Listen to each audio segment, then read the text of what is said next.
everybody, welcome to another episode of Capes, Cows, and Close Calls. My name is Nick. With me always is my co-host, Sean, the Irishman King. What's up, everybody? What's going on, big guy? I gotta figure out what to do still. I'm still doing... You're still doing the... I see it's getting away out from the me. corner of my eye every time. I see you over there just like drum beating it away. Yeah, I gotta figure out something different.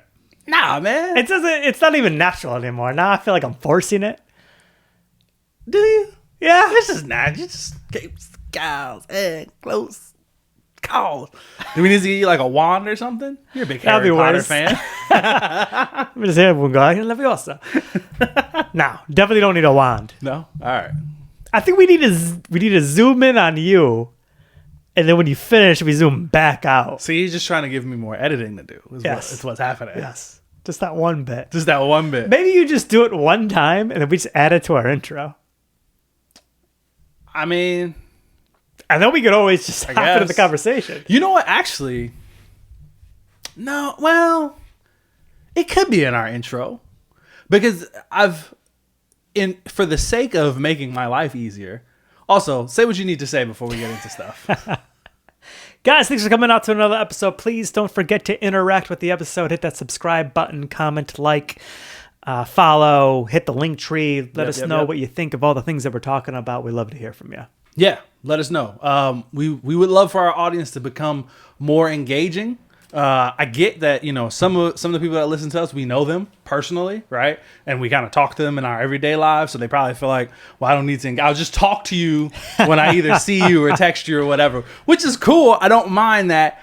But I feel like I'm only one getting it because your podcast doesn't tell anybody about the podcast. That's not true. I'm going to tell you about it. Everywhere I go around, somebody says something about it. Tell those people to engage with the video or the episode. So then that way, that engagement then helps to propel us for more people to listen. Yeah, I don't know how to get people to disengage and engage the... I'll still talk to you. We start every episode like this. Yeah, I'll still talk to you. Like, we can still talk about it outside of the podcast, but like if you just... whatever you want to say to me, if you just throw it in a comment below. Maybe we draw a hard line and we won't talk to them until there is a comment. Until you comment, I'm not saying shit to you. Ah, that's funny. You haven't interacted with this episode. Damn, I don't know what to tell you, man. I don't know what to tell you. But yeah, interact with the episode, man. Timestamps down in the description below in case you want to skip around or skip ahead or whatever. But what I was saying was, what was I saying? Oh, since I've committed to the timestamps, right? So the way I used to edit it is that the video edit and then the audio only edit were slightly different. Like I used a different intro and outro for the audio only version than I didn't use for the video version. Because what I found was our intro that we had before, for like that we've been using since we've started, basically. Yeah, it's too long for the video. It's like 30 Do you think it's too long for the audio then? No, I think the audio, it's fine because that's the thing I want people to comment. How many people listen to our the intro? Not our hey everybody, just the music part of it. It's 30 seconds. I want to listen to 30. Yeah, seconds. it's long, right? So for the audio, I never really thought about it because I'm like, I don't know. I guess from my own personal experience, like whenever I'm listening to the audio version only of a podcast, I'm usually commuting, right? I'm in a car, I'm driving or something. So I don't even think about it. I'm not taking the time to skip the intro. I'm just going to let it play because I'm driving, right? So in my head, I'm like, whatever. It just is what it is. It's a fun introduction every time. Like this is the Capes, Cows, and Close Calls podcast. Hey, Sean, something to top our capes. Got that aerodynamics with our capes, right? What do you say about cows? Yeah. So people know it. But the first time I added it to the intro of our video, I'm like, this is way too fucking long. Because we also don't have an intro video. It's just, I just had the logo posted there. So I'm like, this is way too long. Maybe we make an intro video. Well, we could. So that's what I was going to say. Maybe we make our intro video the intro of the podcast, which is, hey, everybody, welcome to another episode of Capes, Cows, and with the music playing over it. I actually think we should go way more deeper. We should go and make clips. From the episodes? No, that make no sense. I want to see one of us undoing a tie with a Superman shirt. I want to see you on all fours pretending to shoot spider webs. Wow. And it just come out into the logo. I mean, that would be fun. That'd be great. We'd have to commit to that. Yeah. It would take a lot of work. We could do it though. We definitely could. So, yeah, man, maybe we'll do. I don't know. Either way, figure out what you're gonna do while I'm saying, "Hey, everybody, welcome to." Because I'm not. I think in the short term, we should just do one zoom in, zoom out, and then you could put that into every single episode. Not doing it. Can't do that. That would be then it'd be a weird cut. People are like, why did he just change outfits from the first 5 seconds of the? I think I'm gonna start doing video. just random shit. I'm just gonna be like, you're gonna be doing that, and I'm gonna be like taking in Steve Rogers. Listen, and then the next time, I'm gonna be like just staring at Joker. You should, because clearly you're very committed to making our podcast for our audio people. Those are things that are studio. Oh yeah.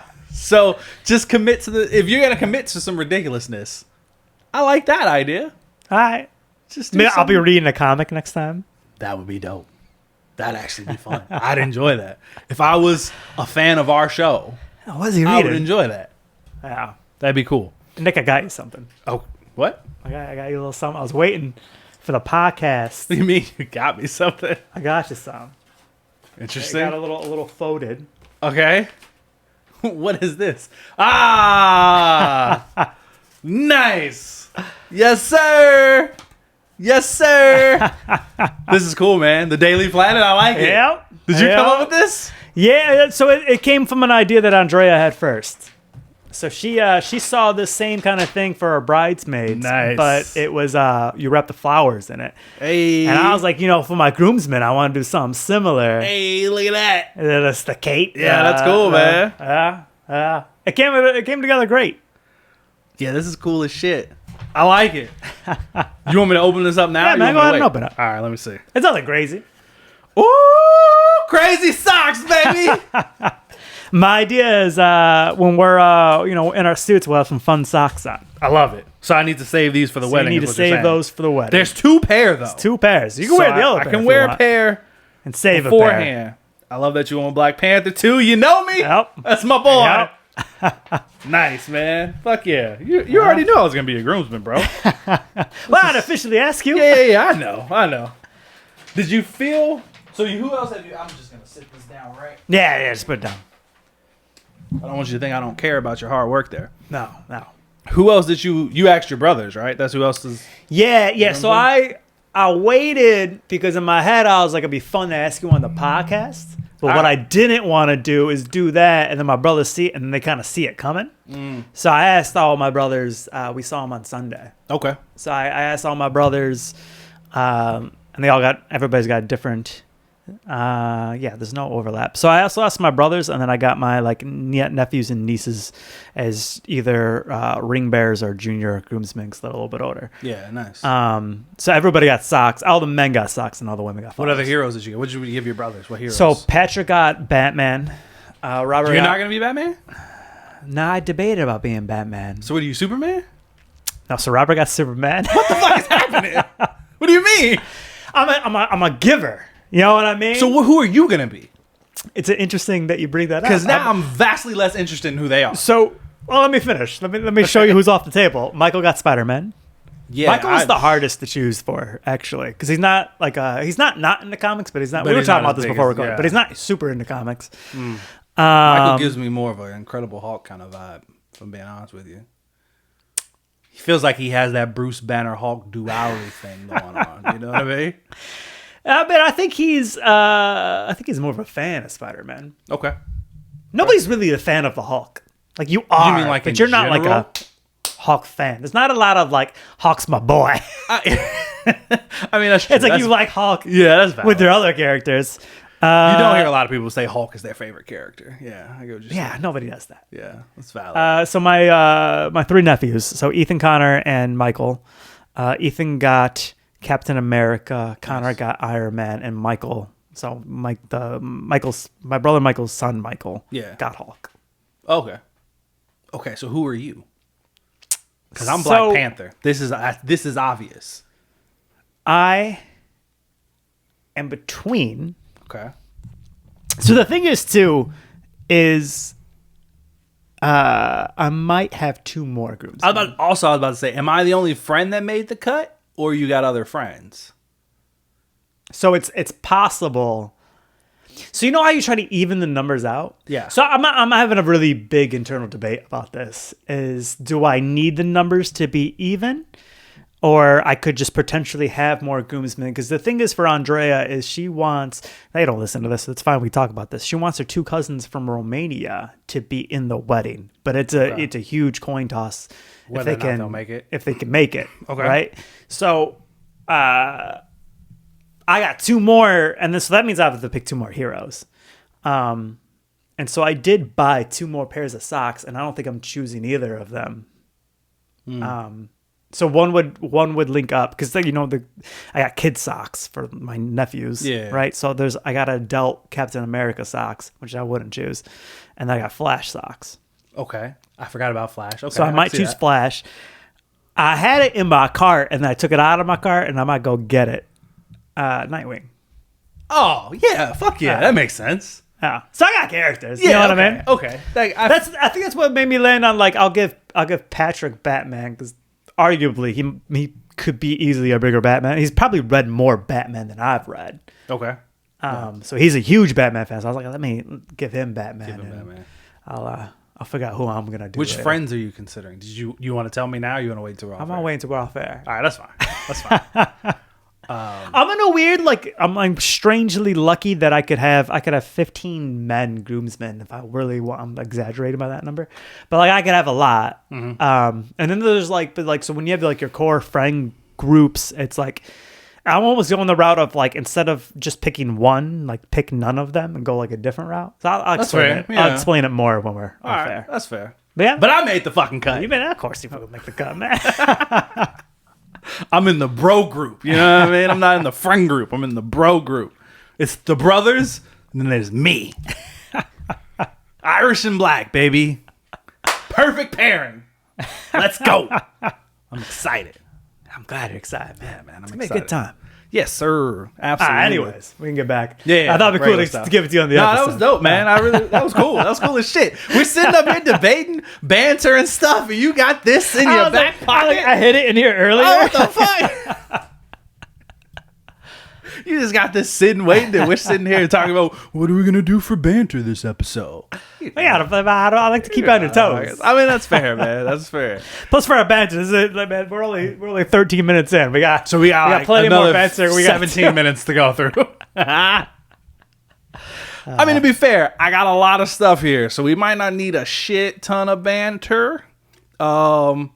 Weird. So, our episode, this is not getting into. It's going to be mainly on hot takes. Yeah, hot takes. But comic book hot takes. Comic book related hot takes. Let's start a in line with us. On brand though. We're gonna call them close calls. Yes. Or not close at all. What real life, non-comic book related close calls, hot takes do you have? Okay, before we get into that though, because we could do this and they would be a good transition into the actual episode, but I got some news to go over. Oh, hit me with the news. So I figured we'd do the news first, then go into the real life stuff, and then that'll transition into the comic book stuff. So the news stuff, we got some comic book news, man. Got some big comic book news recently.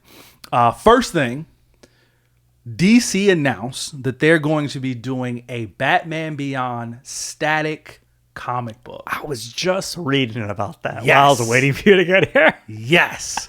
It is going to be a 6-issue miniseries. It is going to be set in the future, so in Batman Beyond's time. So we're going to get an adult Virgil in Gotham, 6-issue miniseries. I'm fucking excited. It does look good. Bro. Yeah. I saw that and I was like, let's fucking go, dude. I'm so excited for this. It comes out in November, bro. Next time I'm in the comic book store, I'm pre-ordering it. I'm so excited, dude. So excited for this. But yeah, that's just that's nostalgia. That is nostalgia. Batman Beyond and static. Bro, you remember when they did it in the Justice League? Yeah, they did it a few times. We've seen them together. It was always great. Yep. Now we're seeing it. Now we're getting a 6-issue comic book. And I like miniseries personally. Long runs are cool. Don't get me wrong, because you get a lot of plot, a lot of character development. But sometimes I like to get in and out. I like having a contained story. Some of my favorite stories are contained stories. So I like that it's just like a 6-issue miniseries. Yep. That, and I think 6 is a good number because if we go in and it really is just like nostalgia bait and it's really not a well-written comic or like a well put together comic and it's not that great. Well, 6 issues is like short enough where you're not going to feel like, ugh. You know what I mean? Yeah. Like it's just 6 issues is like in and out. Even if the story sucked, it's like, I'm sure it's going to be cool to see Static and fucking, what's his name? Why am I blanking on his name? Terry do some cool shit together, right? Yeah. But it is gonna kind of suck if it's a really good story. Then it's gonna be like, I wanted to keep going. But that's kind of good though, right? Because it leaves you wanting more, which gives them room and opportunity to maybe give us another 6 issues. So then we get a 12-issue series. You know what I mean? Yeah. Like do a sequel. So that's cool. I like that. But yeah, I'm super excited. You said you had just saw this? I just saw an article about it. Oh, nice. Right. How'd you feel when you first saw it? Excited. Yeah, because I remember enjoying whenever they were interacting in the comic book. So I was like, it's cool to see like a comic book that I feel like it's going to give you very much so that feel to it. So I'm excited for it. I also like that they just went with the older Static instead of like doing like some kind of time travel thing where it's like teenage Static with young Terry McGinnis. Because part of what's exciting is like, oh, we're now going to see a seasoned and like he understands his powers. Static. Exactly. Maybe we'll see older Bruce. You know what I mean? Like, that would be cool. It'd even be cool if they integrated a few other characters, like maybe like an older like Black Lightning, because he is often a mentor to Static in the comic. You know what I mean? Like stuff like that. I'm super excited. They got that older Justice League that still has Superman on it. Like that would be cool to see. Oh, man, there's so much potential. I'm super excited for this, man. So November 12th that comes out. I'm 100% getting. Are you gonna get it? You think this might be one I know you like digital. I probably just do digital. You think so? You're not gonna. This not a collection you want. You're not like I want to add this to the. You're way more into collecting than I am. I mean, that's fair. That's true. I don't collect anything. I collect dust. So you've been more into collecting in general. In general. Why don't you like collecting stuff? Because I'm cheap. I'm frugal. That's the way I really like to. I just don't like. You know what? Maybe if I had a house, but I also have the sense of like I'll collect a bunch of shit. Where am I gonna put it? We already have too much shit here. That's fair.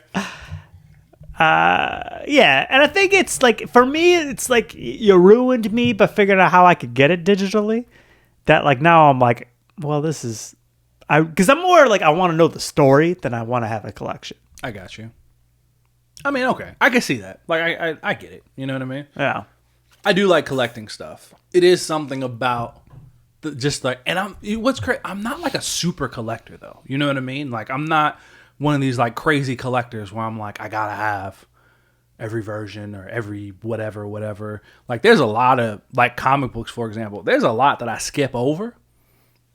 Because I'm just similar to you. I'm like, I don't even have the space for this. Yeah. You know what I mean? Like, I'm being very choosy with the physical books that I buy versus the digital ones that I get.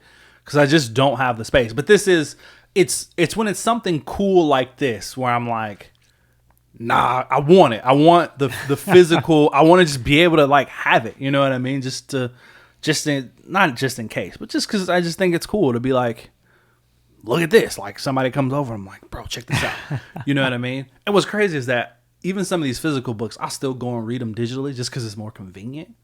I mean, it really is. It is more convenient, right? I can read it at night. I finished the Superman comic book, but I was reading it like because I do most of my reading before I go to bed, and I was like, this is so annoying not to have a backlit screen. Oh, it is. I was reading it at night. Yeah. I was like, I almost just put it digital to read it that way. I did it, but I was I should just grab this iPad. You know what's funny? I'll find it. The reason why I gave it to you physically is because it's hard to find digitally. Yeah, like I haven't really been able to find it digitally, so that's why I was like, I'm just gonna give them the physical book, versus being like, hey, find this, and trying to get you to find it. So that's why I was like, here, just take this and read it. You know what I mean? But there is something nice. I'm not the person who's like, I love the feel of the paper and the smell of the. It's cool, you know what I mean? Like, I don't need to have a physical book in my hand. And I know there's a lot of people who read in general who are like that, right? Like, they prefer physical books over digital ones because there's just something about it. I feel like everybody says that, and then they do a digital book, and they're like, "This is so much more." Yeah, like, especially if you get yourself like a Kindle, it's convenient. It is super convenient.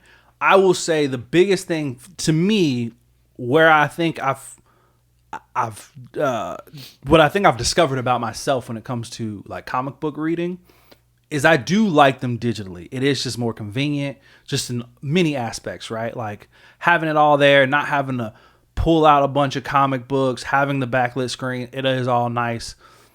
But what I will say is that I enjoy more reading oversized comic books than reading them digitally. So like when I get like the oversized like hardcovers where the art's blown up, it's bigger, the pages are bigger. I love that. That's actually a really enjoyable way to read comic books, and it is more enjoyable than doing it digitally for me. All right. So in that sense, I'm like, I love it. But just the individual issues. Is that a close call? I mean, sure, you can say that. Yeah. So other comic book news we got. So we've talked about the Deadpool Batman crossover. Yep. Right. So just to remind people, if this is your first time here, if you don't remember, Marvel and DC are doing a Batman Deadpool crossover. The thing about it is Marvel is doing one with their own creative team, their own writer and artist, and then DC is doing a separate one with their own creative team, their own writer and artist, and they're not going to be the same story. So one is Deadpool Batman, the other one is Batman Deadpool.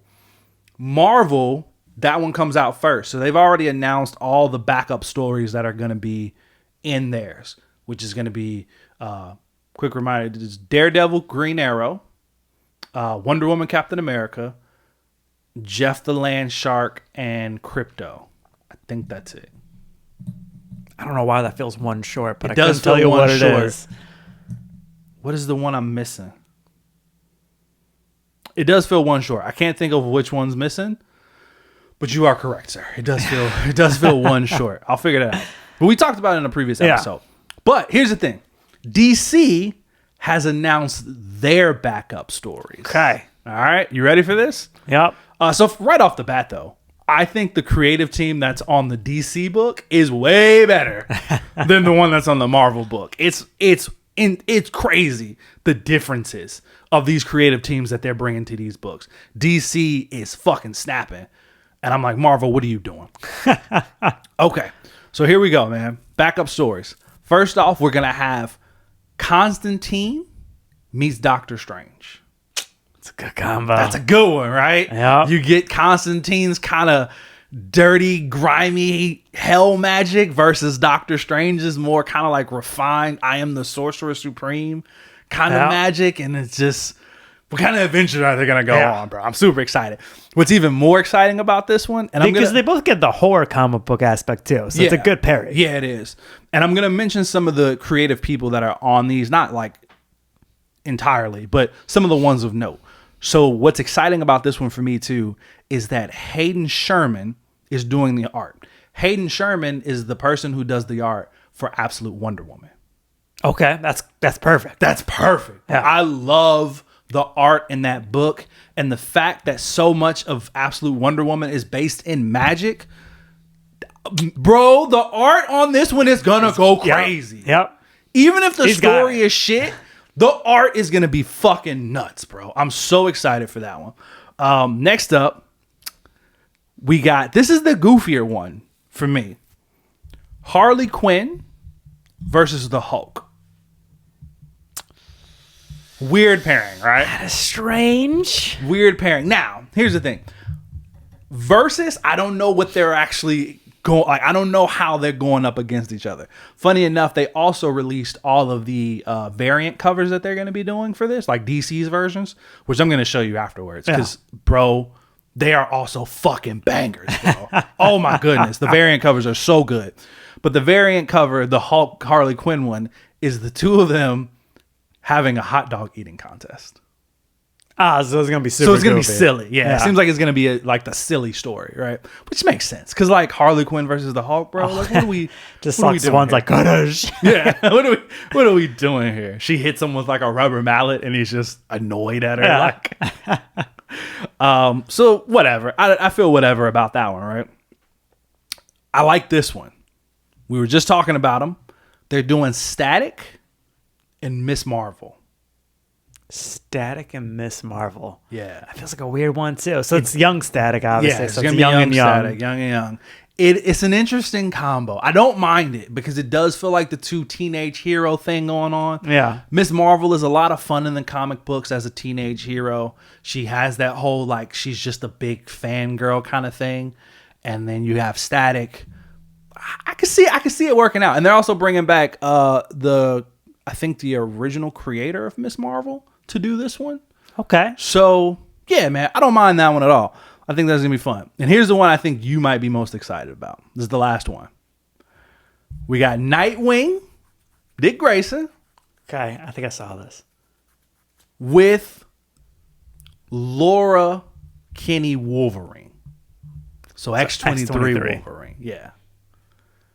And the same team that does Nightwing, so Tom Taylor is writing it. Oh, I'm excited. We're and good. the art is going to be by Bruno Redondo, It's going to be great. Bro. Also, they did Bruno Redondo did a cover for that one.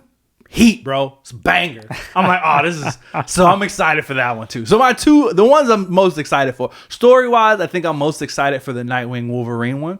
And I also like that they're calling it Nightwing Wolverine. They're not going Nightwing X-23. Like, she is the Wolverine version of herself. So that's exciting. So I'm most excited for the story of that one. And I the feel like it's gonna be art good. for the Doctor Strange Constantine one. All right, cool. Yeah. I think I am too. Those are the two. I don't think I care about Hulk and Harley Quinn. No, not really. It's weird. Yeah. Probably gonna be funny-ish. Maybe. Yeah.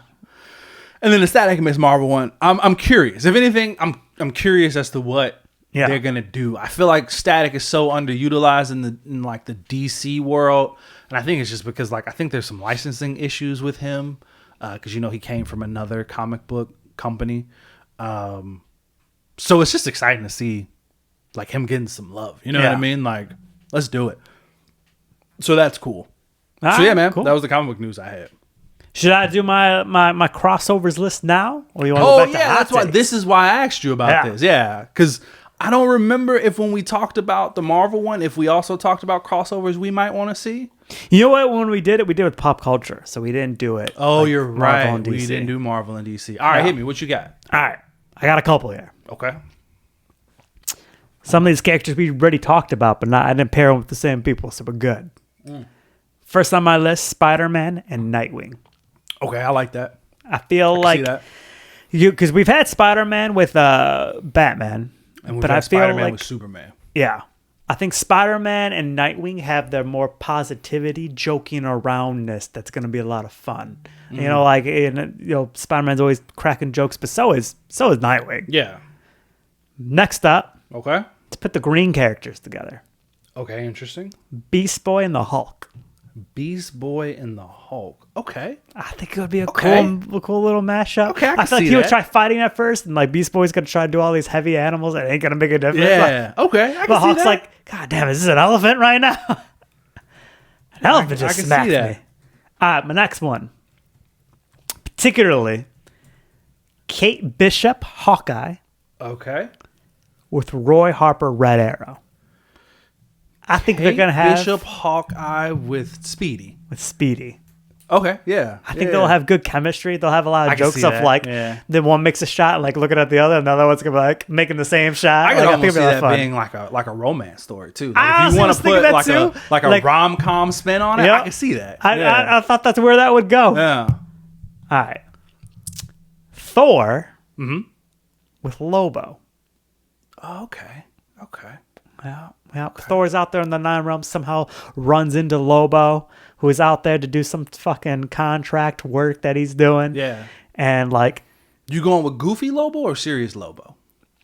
I think it's somewhere in between. Like, I think Lobo is roasting. Strong. I mean, I think he could take some blows from Thor for sure. I think he's out there on his motorcycle roasting the fuck out of Thor. He's just sitting there like, say thou one more time. Who taught you to talk? And Thor's just getting pissed off. That's fair. Okay. And then it'll be a cool epic fight. Yeah. Lobo can fucking fight. I mean, Lobo goes toe to toe with Superman. So it'd be a great fight for these two. I'll read the fuck out of that one. She-Hulk and Wonder Girl. Okay. So I went this one a little bit. So I was reading Titans last night, and Wonder Girl has like a photography slash, like she's not a model, but she like takes pictures for models, like modeling agency. And I was like, okay, so she's got like this like cool work profession, and then She-Hulk is a lawyer, and I was like, so we got two female powerhouses with great careers. I feel like they would be fucking bonding, right. But they would fight first, and like the fight would be like pretty epic because they're both super damn strong. True. So I think that'll be a cool one. And then it ends with like Wonder Girl taking headshots for She-Hulk, or something like that, right? Shit. Right.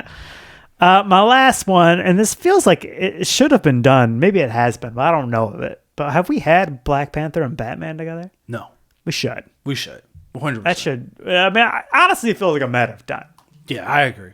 We should. I don't know. Yeah, I don't know why we haven't, but yeah, I agree with that. We definitely should. Yeah, so I can see that one. That's my list. All right, that was a good list, man. Good stuff. The only ones I had was, I think it'd be cool. So I also had a Thor one. I think it'd be cool to see Thor and Wonder Woman together. See, that one felt too easy for me. That's why I went low. Yeah, I like that one though because of the whole like gods things, right? Like Wonder Woman comes more from the Greek side, Thor comes more from the Norse side. Like they kind of have this clash, and I could just see it being like this cool. I mean, you could go as big a scale as like having the Amazonians at war with the Asgardians, or you could even just keep it small of like just Thor versus fucking Wonder Woman. And then, not only that, but obviously, if we had to pick a comic book character who's worthy of Thor's hammer, it's fucking Wonder Woman. Yeah, I agree. Right? So that hammer's not really doing, like she's catching that hammer all goddamn day long.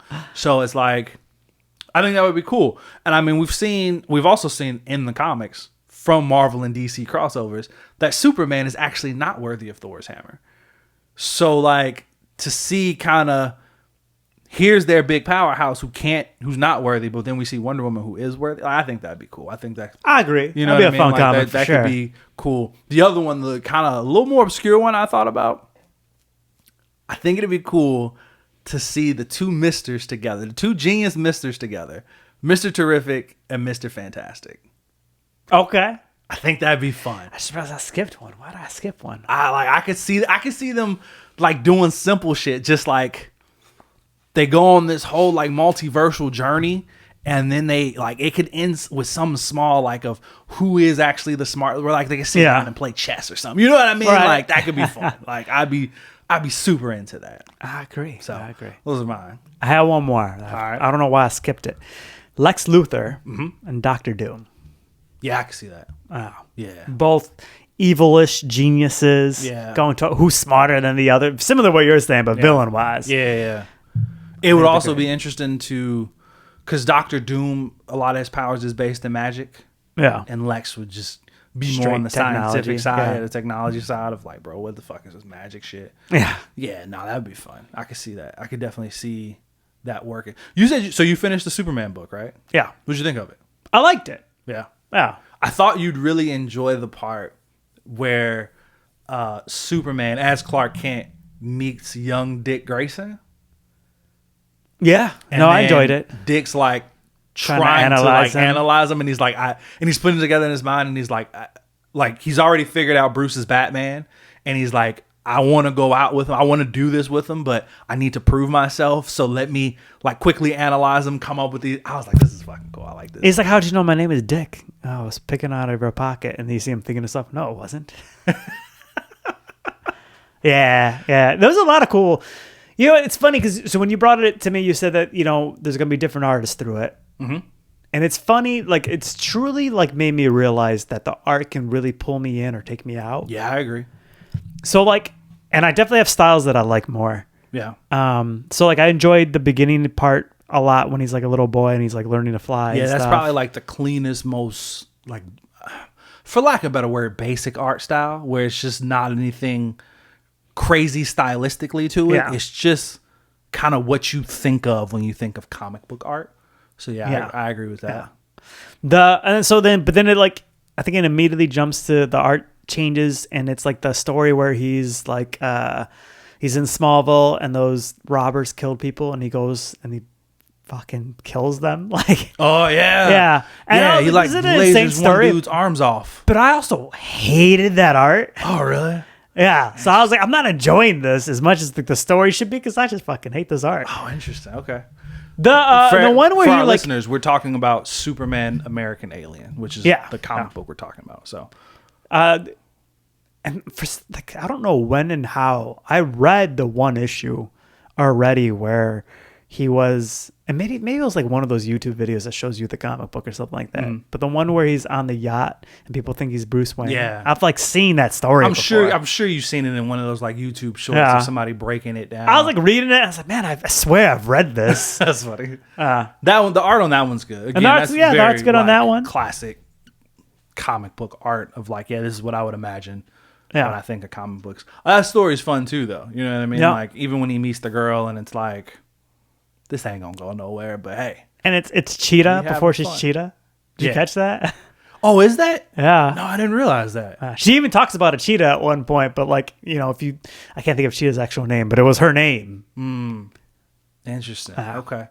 And isn't that the issue that ends with Batman showing up at his house? No, it's It's the next one? the next one. Bro, that shit was crazy.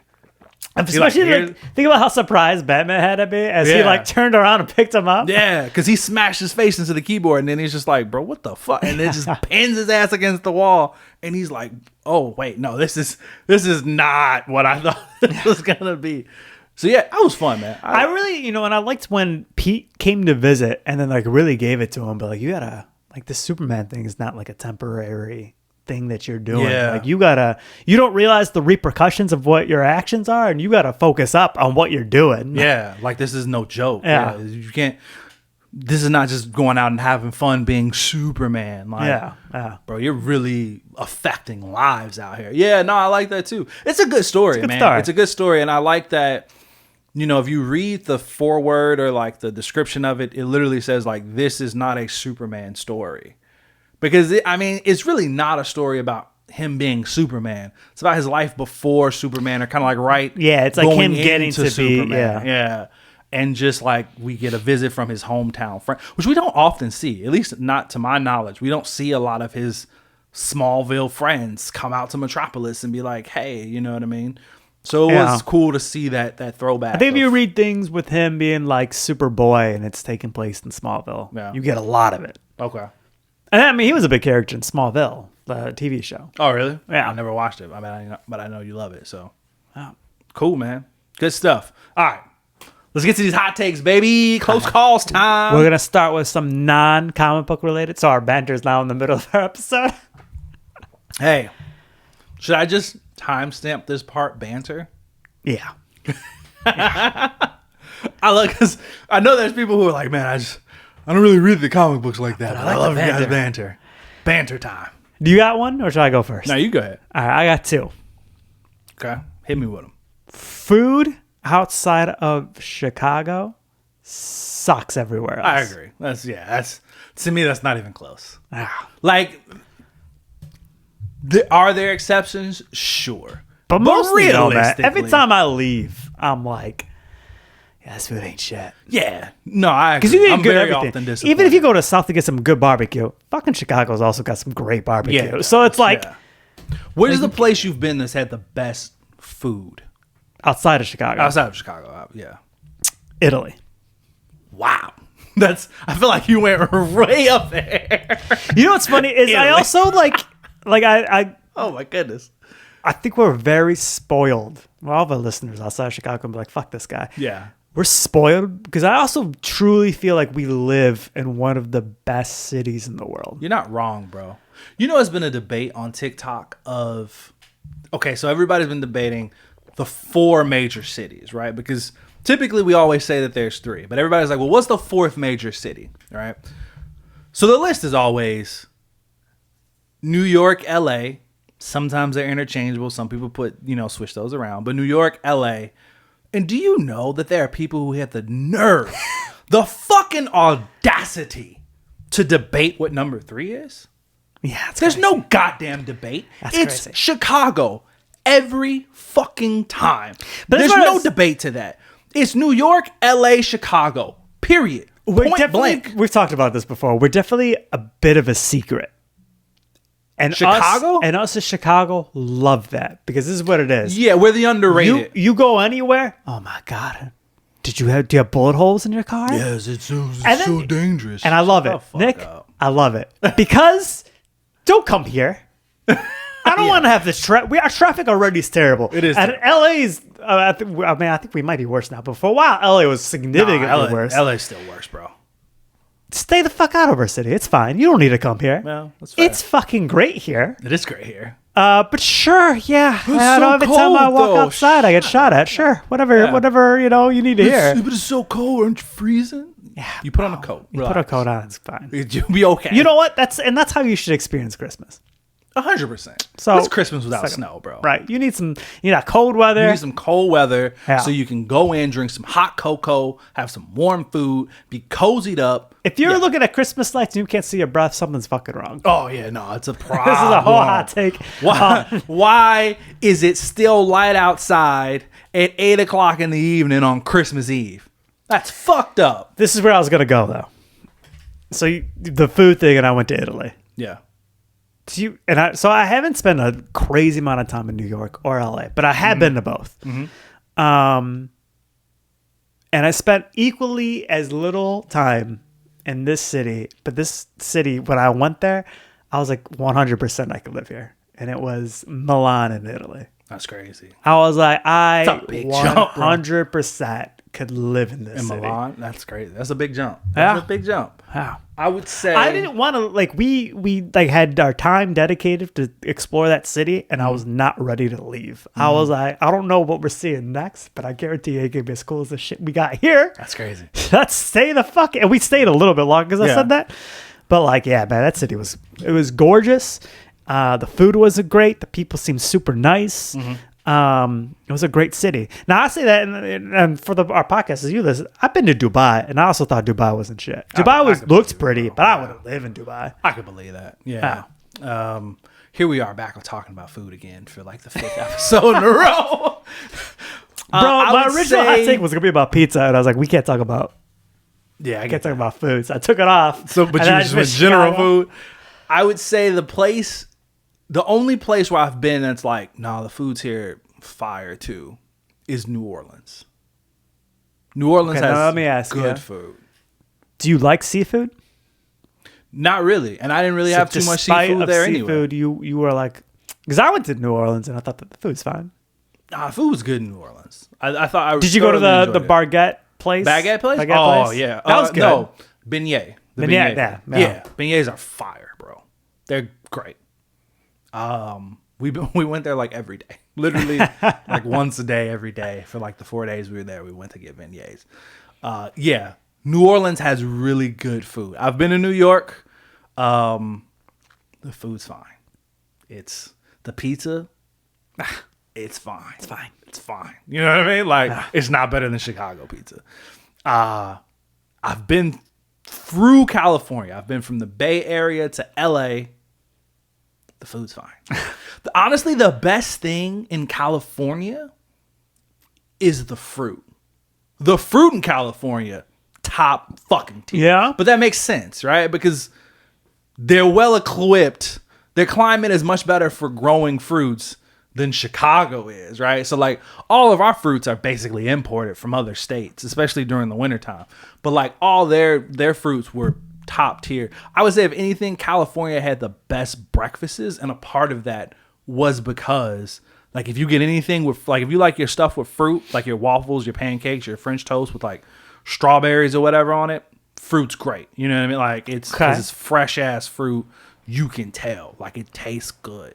Other than that, food's fine. Still not better than Chicago. It's still not better. But we're so spoiled. And I feel like the only other place that people will like get on you about of like the food's great here is Texas. Never been to Texas. I'm 100% certain it's not better than Chicago. I feel the same way. I also haven't been to Texas, so maybe people are getting pissed off right now. It ain't better. It's not better. You can argue with your mama. It's not better. Like it's not better. I'm sorry. Anyway, all right, give me your other hot take. The Beatles are overrated. I 100% agree with that. 100%. I need you to disagree so we can debate about it. I know you do. Bro, I understand what they did for music, but they are 100% overrated. Yeah. Yeah, I agree. Okay. And I mean, I know people who will debate me that they aren't, but you're wrong. So They are. I don't care. Like, you're wrong. They're overrated. Yeah, I agree with that, man. All right. Did you have one?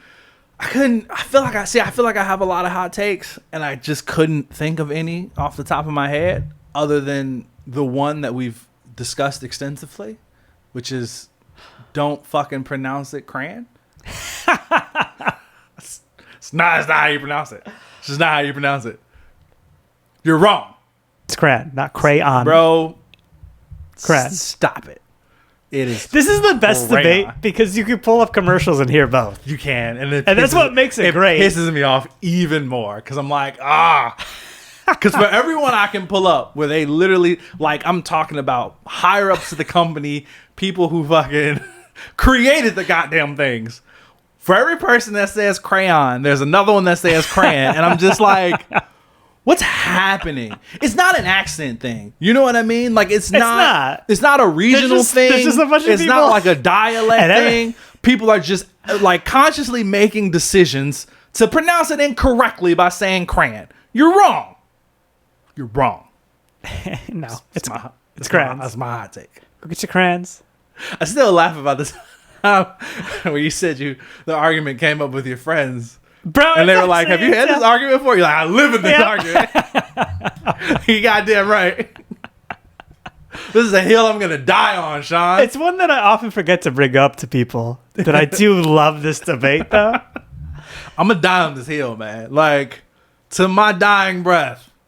Do you have any other words that you feel like that I say wrong or that people in general say wrong? No, that's the only one. Just crayons. It's just that one. Everything else, I can get over it.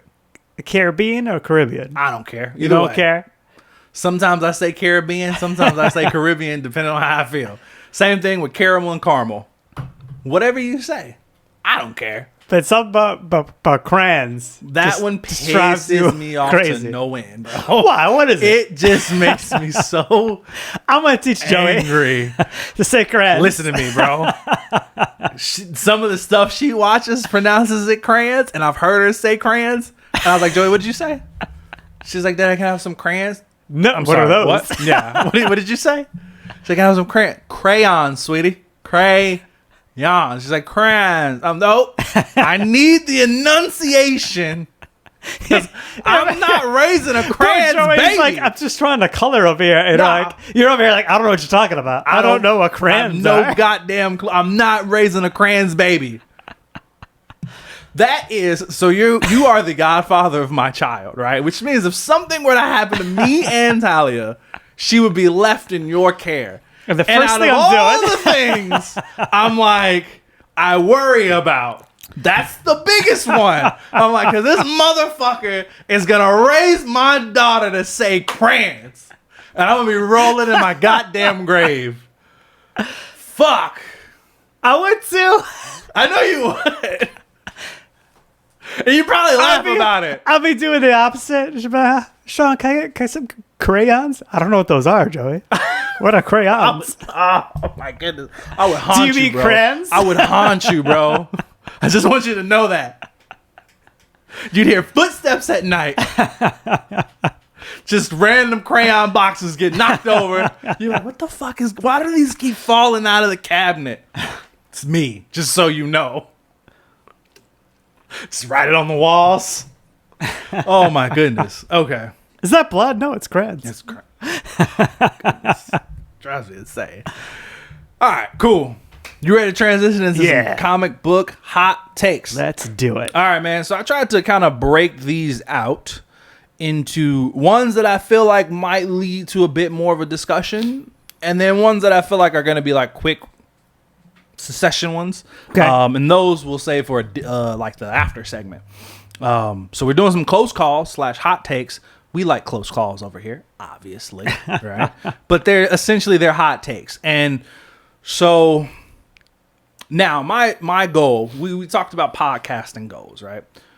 one of my goals as a podcaster is to build not only a larger audience, but a truly engaging audience, one that engages with our content to the point where if we want to do episodes like this, we can literally like put out a post of like, give us your hot takes, and we get enough where we can go through them in an episode.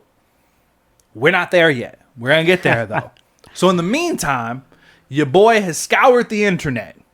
I say, our listeners, as you're thinking of hot takes while we're talking about this, just throw that bitch in the comments and we'll talk about it.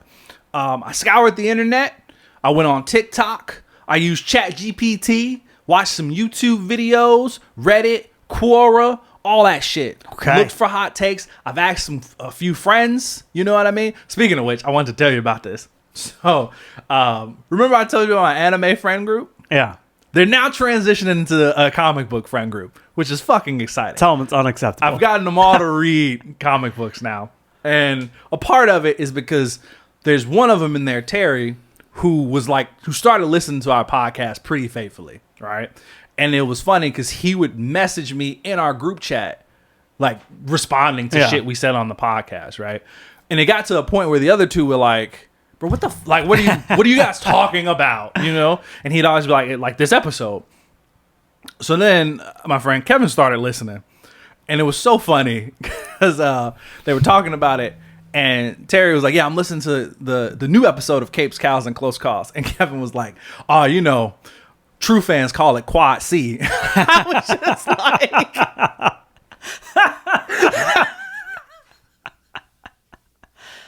Bro, it had me dying laughing. I was like, that is so fucking funny.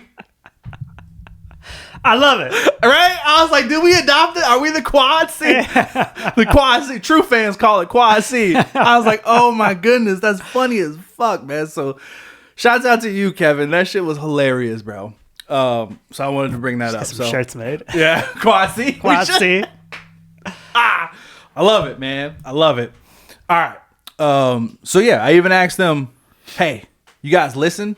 What hot takes you wanna shoot over to me so we can talk about? So I got a couple from them too. All right, this is in no particular order. I tried to do a variation between like actual comic book ones. There are some movie ones mixed in there, and just overall like general like about characters, right? Like here's a Batman hot take, here's a Superman hot take, what have you.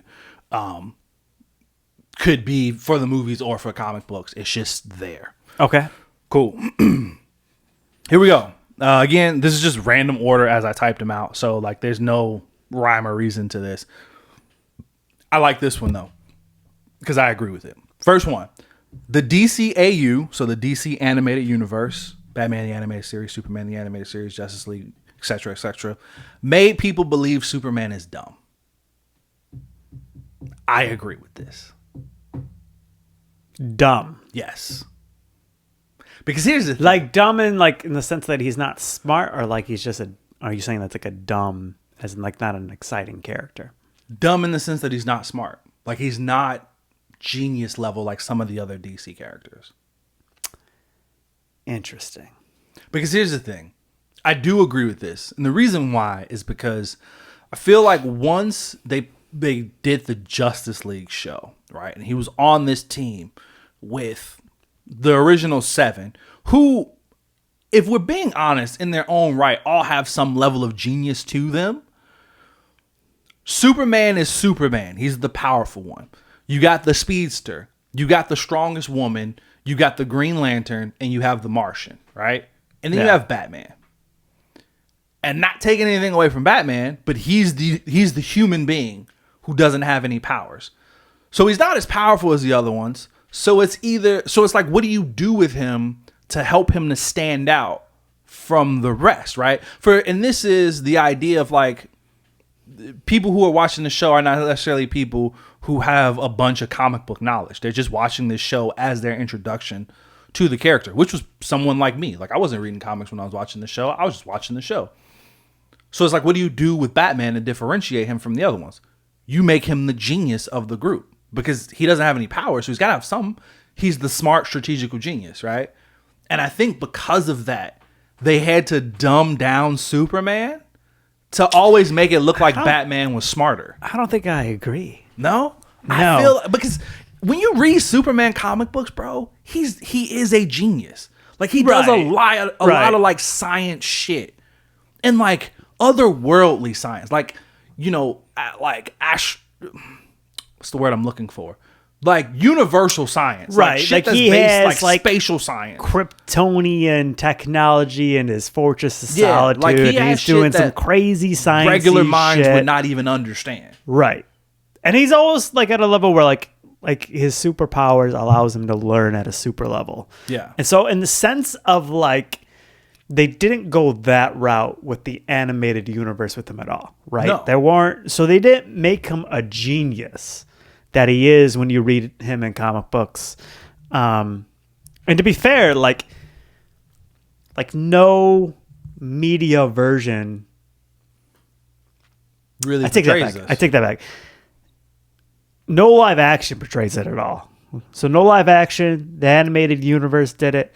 Some movies do, right? Like if you were to watch All-Star Superman, like he makes... That's a quintessential example. Right. So he's straight genius in that. Yeah. And then comic books, he's very, very smart. Yeah. But I don't think taking him from like... I don't think that they went to the opposite extreme, right? They did... So like I wouldn't go as far as like he was dumb. Did they dumb him down? Yeah. Yes.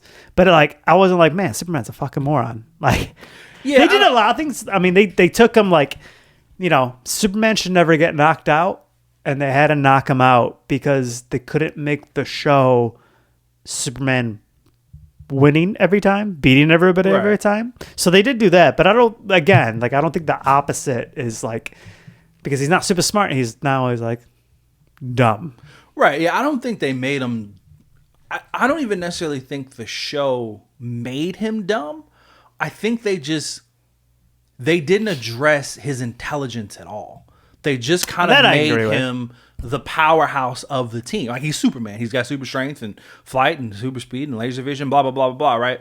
But at no point do they ever address his intellect. And so I think because of that, a lot of people who don't read him in the comic books vastly underestimate his intelligence. They don't put him in the same category as the other super geniuses. You know what I mean? Like, don't get me wrong. Superman by no means is the smartest person in the DC universe, but he's also not just a punching machine. Right. I can agree with that.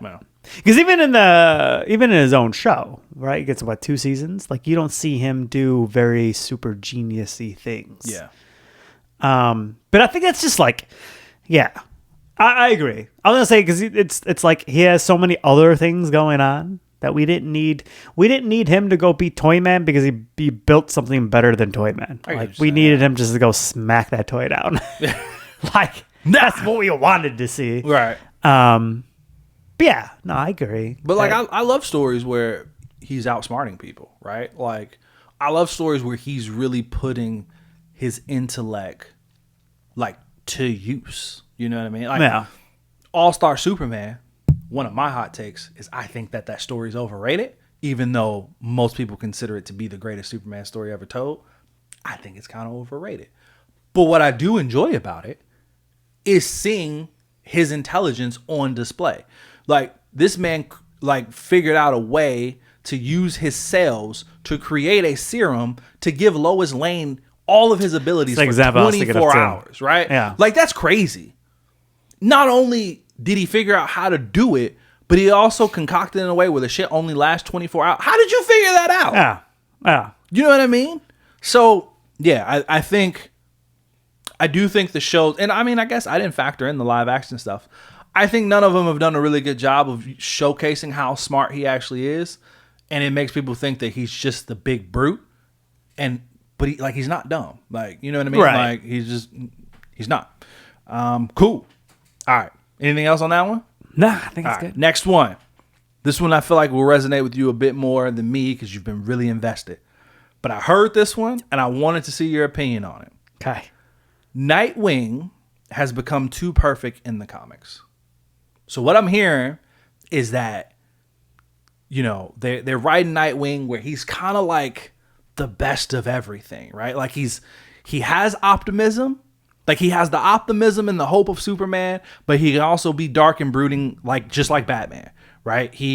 They're letting him lead not Avengers, I'm sorry. They're letting him lead Justice League, right? They're letting him lead Justice League teams. He doesn't seem to like really make mistakes, or like they're just really building this guy up. Do you feel like they've gotten to a point where he's just kind of maybe losing a little bit of interest because he's almost too perfect? Not at all. No? Okay. No. And I, like, from an outside in perspective, like, unless you're like, that's like somebody that's not reading the comics, just reading the headlines of what's going on with Nightwing. But if you're reading Nightwing, you're not like, man, everything's going great for this guy. You know what I mean? Like, like the start of him kind of going down there was we keep talking about the Tom Taylor run, but like it starts with like, you know, there's a fucking serial killer just murdering people, and he can't beat this guy for the fucking life of him. And it's just, it's like he's somewhat of a metahuman, but he's not like insanely powerful. And he's just like, he can't figure out who it is. He's getting his ass beat every time he sees him. Like, he's not perfect. And, you know, I think one of the things I like about reading this run is, while he's not perfect, we're now getting some payoff for some of the shit that his characters had to go through. Okay. So now it's enjoyable, right? Like, you know, like I was saying, that was like the start of it. It's all like about this, him like not being able to take down this fucking psychopath killer, right? Serial killer. Before that is all the Rick Grayson stuff. Mm-hmm. And it's like, we just went like, because I read it all in one go, so it wasn't years for me, but it was like 2-3 years of him not remembering who the fuck he is, and him like being kind of like more gritty version of himself that's like wants to just drive a taxi around, and he's letting like these police officers, off-duty police officers, pretend to be Nightwing. So there's like a Nightwing team, and he's like, you know, like it's like this kind of crap story all before we finally get a little bit of a payoff. Okay. And so like he goes through all this shit, and if you think about Nightwing's life, is like fucking tragedy, right? Like, you know, why did he become Robin? Well, you know, his parents were murdered in front of him, and he was smart enough to basically put together that Bruce Wayne's Batman, and has this like, I'm gonna go out and do what he does, but like, just the things that are interesting about him is like the fact that he's not dark and broody, that he's still, despite all of the darkness that he's gone through, he's hopeful. Yeah. So like I said, he's got the hope of Superman, but the grittiness of Batman. He is like years and years. He's like the first major sidekick. And so like, yeah, let's get some payoff for him. Like, he's an adult now, trained by fucking Batman. Like, why would we think he couldn't run the Justice League? Yeah, I mean, he's been running he helped form and then ran the Teen Titans this whole time. And like, while he's not really running the Justice League, he was running Teen Titans because the Justice League disbanded. Right.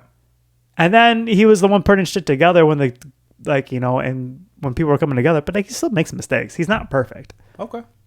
All right. I just want to see this out. I disagree. All right. Fair enough, man. All right. Next one. New York City being the epicenter of where 90% of Marvel heroes live and where world-ending events / threats take place is unrealistic and terrible world building. I agree. Yeah, me too. I agree. There's more places than New York. What were we just talking about? New York, LA, Chicago.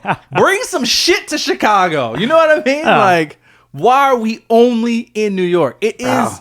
That is one of the frustrating things about Marvel. Is we always have 90% of them live in New York. It's like all of them are in New York. Some world-threatening things happen in New York, and you're like, where the fuck is everybody else? Yeah, only one of them show up. Like, what are we talking about here? Like, let's get some other characters living in other places. Even the small stories, they'll just be like, yeah, no, they still live in New York. Yeah. I get it. There's 5 boroughs. I know we're going not back that a couple goddamn episodes. big. I think the only thing that was interesting, really, about Ironheart was the fucking thank God we It was were in New York or in Chicago. Yeah. Yeah. No, it's crazy, man. They should definitely spread that shit out some. Yeah. Like, why are we... Like, you don't need to go as far as, like, DC where we're making cities, although I enjoy it. Yeah. But, like, yeah, these other cities exist. Just choose True. other cities. I agree. Yeah, you don't... I could care less if they're not creating their own cities. Like, that's fine. It's cool that DC decides to do that, but I know that was the whole big thing with Marvel where they're just like, yeah, we're not going to do that. Everything does take place in the real world. Cool. The world is bigger than New York, though. Yeah. Like, what are we doing here? You know what I mean? Like, let's figure out some other places to go. And it don't even just have to be the U.S., bro. Shit, the only activity we've had in Canada is Wolverine coming out of that bitch. Like, let's go do some other shit. There's other places to be. Yeah, cool. All right. I heard that Wolverine was Canadian because, like, at the time of making him, their, like, sales in Canada were, like, on an uptick. They're like, oh, we should give him a character. Oh, really? Yeah. That's hilarious. That's fun, though. That's a fun fact. Nice. It makes things more interesting if Batman never catches his parents' killer. So here's my thing with this. I don't know if I necessarily agree, but I'm kind of in the middle, right? I'm a little torn. Because on the one hand, right, what sets him on the path to become Batman is seeing his parents murdered in front of him. Right? And the idea of, like, he wants to stop this from ever happening to anyone else again, but he also still has, in the back of his mind, he wants to figure out who murdered his parents. So if he always has that kind of in the back of his head fueling him to go forward, then, like, okay, I'm cool with that, right? But on the other hand, that could also be a negative because it's like, okay, if the main thing that's fueling him to keep pushing and going on as Batman is to find his parents' killer, then it's like that kind of takes away from the depth of his character, right? Like, that's all that's pushing you. At what point do you let go of that mission and go, no, the best way for me to honor my parents is not just to find their killer and bring them to justice, but to continue the hard work that they were doing to better this city just in my own way. Right. You know what I mean? Yeah. I think I'm aligned with you. I'm pretty in the middle with this. Part of me is like, yeah, like, he is the world's greatest detective, so he should be able to solve this murder. Yeah. And I think that can happen, and it wouldn't stop Batman from being Batman because he still has, like, this happened, and I don't want this to happen to anybody else. Right. And so, like, that kind of makes sense to me. Like, that should have, okay. Like, and you get that character development. Like, he solved it. And maybe now that enables him to be an even better Batman. Yeah. And even seeing that interaction, right? Getting that closure of, like, him being able to have a conversation with the dude. Like, why'd you do it? What was happening? Were you down on your luck? Were you just being a dick? Like, what? Yeah. Why would you do it? Why'd you choose that night? Why'd you choose that alley? Why did you choose my parents to do this to? Right. Right? He can have that interaction. That's interesting. That could be good writing. But go ahead. Continue with your next point. No, I think that's it, man. I think I would do it that way, where, like, he should solve it and you get that character development. Now, like, I get, like, he being driven, but this is the thing. It's like driving him, but it's not, because it's not like you're reading Batman comic books and he's just consistently. There's not like a cork board in the back with, like, fucking lines of things, and he's just consistently working on it. You never see him work on it. That's fair. So I don't think him not solving it adds to the story. I also kind of feel like it's a bit of like Joe Chill did it, and he did it because he was broke, and it's not necessarily a super deep conspiracy. And maybe he wants it to be more than just that simple fact, but I kind of feel like it's just that. I was just watching the Matt Reeves one recently because I was like, I maybe watched it twice, but I don't think I Batman? did. Oh, The Batman. Fantastic. Yeah, so I was like, let me rewatch this movie just to remind. And they have like the whole. Did you finish it? Yeah. Okay.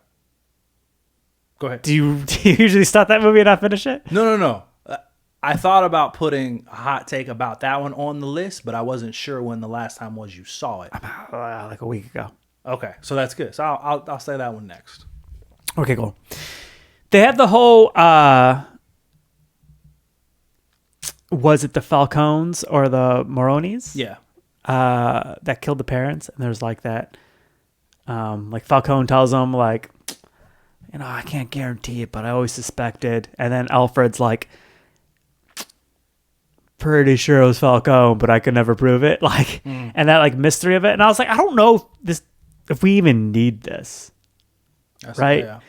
And then now after the events of like Penguin, it's kind of like this Batman's not gonna figure out who did it, Right. You know what I mean? Like Falcone's dead, Maroni's still alive at the end of Penguin, right? Yes. So I guess if he did it, but like it's still like kind of like a big, Or vice versa. One of them is still alive. Yeah. well, Falcone is dead in like in the Batman movie. Oh, okay, yeah. Because remember, the Penguin opens with his son about to take over, and then Penguin kills his son. Right. And part of me is like, I don't think Batman needs to. I don't think it needs to be so deep. I almost think it makes it better that it's just like it was a poor person robbing a rich person, and it's Joe Chill. Yeah. I think it's also something to be said too, because I like how you mentioned he's the world's greatest detective, right? He should be able to figure it out. But does it make it more interesting if he doesn't? If this is the one thing that has the world's greatest detective he's never been able to solve. It's just like a mental block. Yeah, it's just like because one of the arguments of why people don't like Batman or think Batman is overrated is essentially because it's like Batman can do anything, right? Right. He's like this perfectly imperfect character, right? We know he has his flaws, but it feels like his plot armor, even though all superheroes have plot armor, but it feels like it's just on an astronomical level of like he can do whatever. But this continuous... It's funny because it's the same thing you say about Superman, but it's like with Superman's powers. You know what I mean? Like you can do whatever. Yeah, but it's like if this continuous, like, I'm the world's greatest detective, I can figure anything out, but I can't seem to figure this out. And to your point, there's not that much to figure out. It was just a dude down on his luck, and that just happened they were just at the wrong place at the wrong time.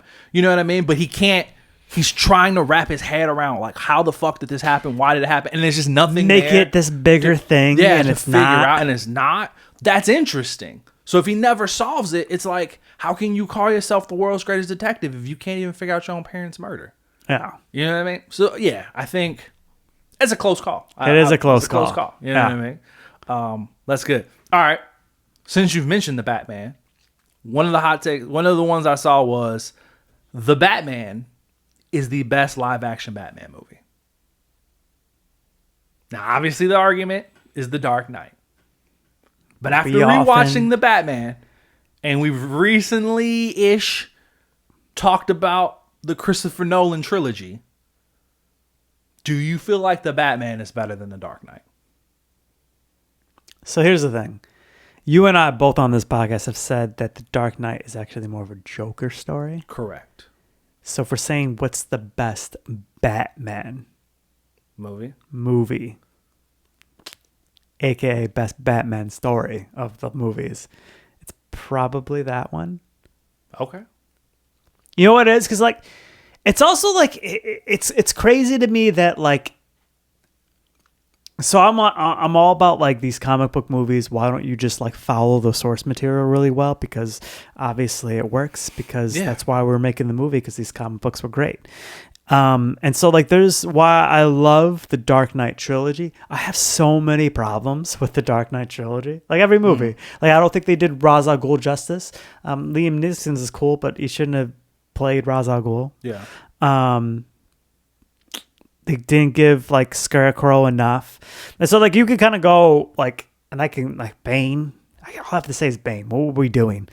And while he's very quotable, it was just ridiculous. It was just because of his voice. His voice was ridiculous. They didn't do the whole Venom thing. They should have. On the flip side, it's not like they nailed Riddler. Yeah, it's a very different take. It's a very different take. Very different take. But it worked really well. And as I remember when we reviewed it, we both were like, this is a really good Batman.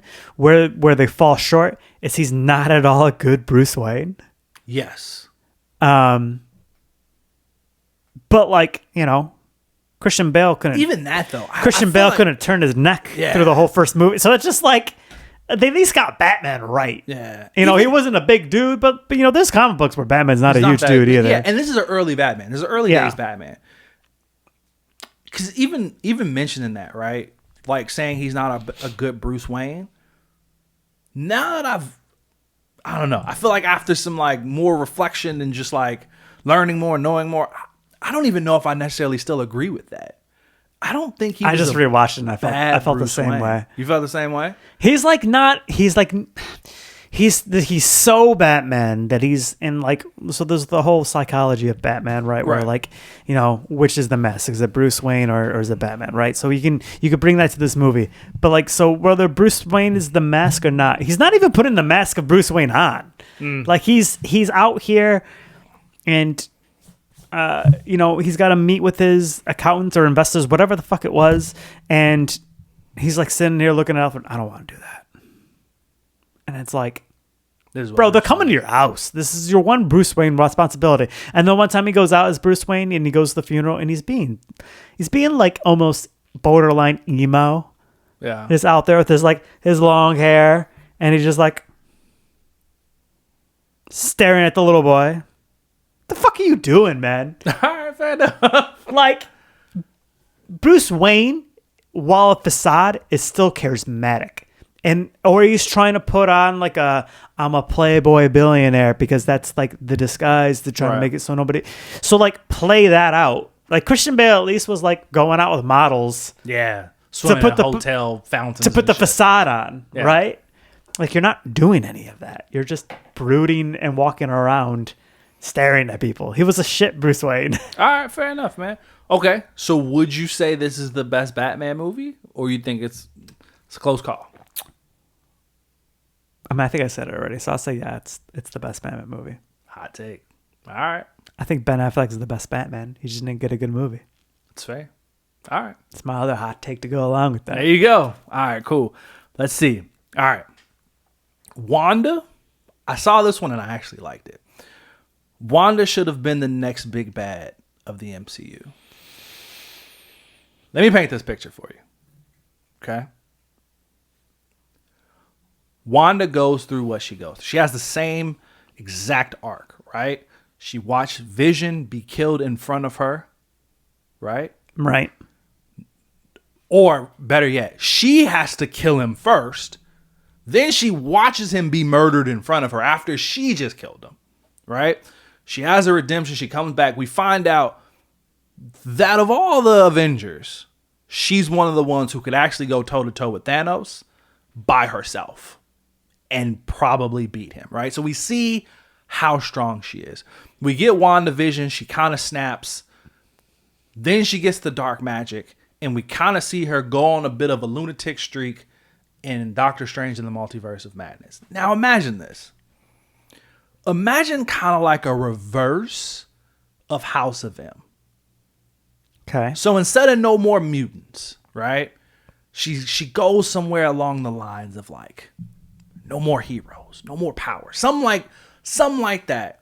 Where she just erases half of them. So after they've already blipped and come back, she just destroys it all again. So she doesn't get rid of the power. She just makes them just kind of like vanish. This. Yeah, just fucks up like the whole Avengers, all the heroes throughout the galaxies. Like she just like you're saying, disrupts. Spider-Man's gone or Spider-Man has no powers. Spider-Man has no powers. Peter Parker's still around. Yeah, so she just kind of like disrupts all of this, and they have to figure out a way to get back to where they were. Not only that, but we could even see, maybe we see like a crazy time skip, right?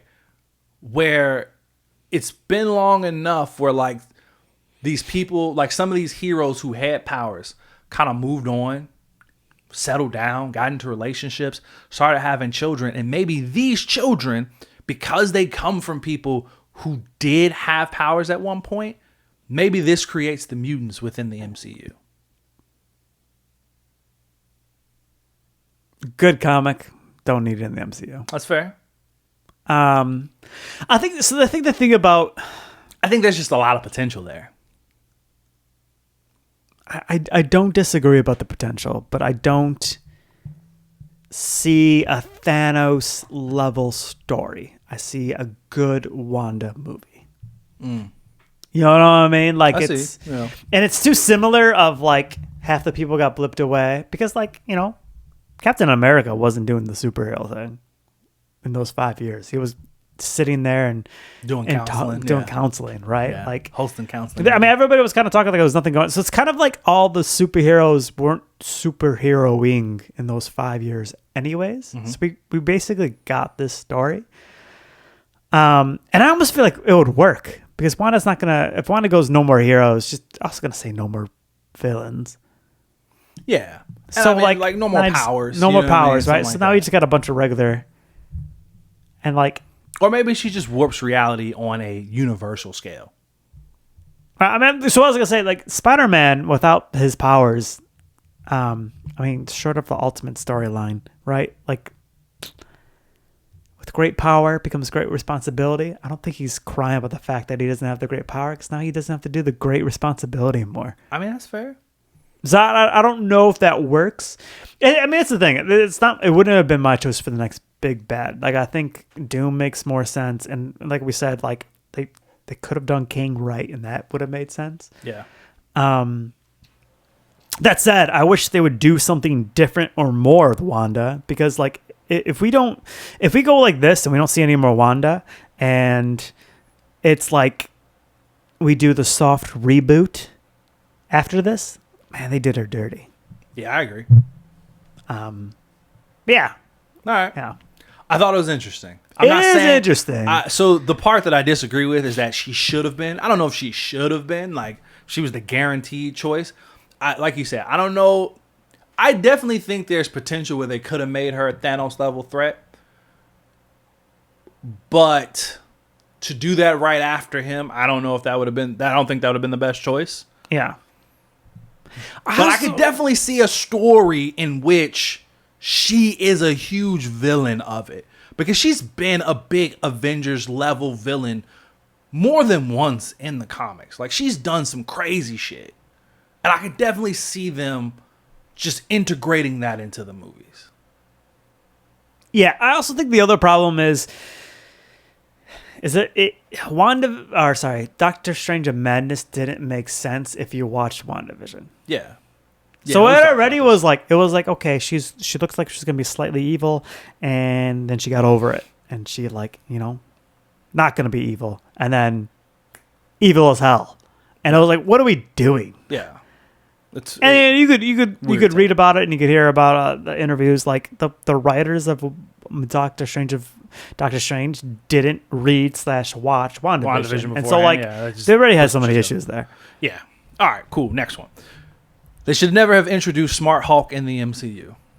I agree. I disagree. They should have.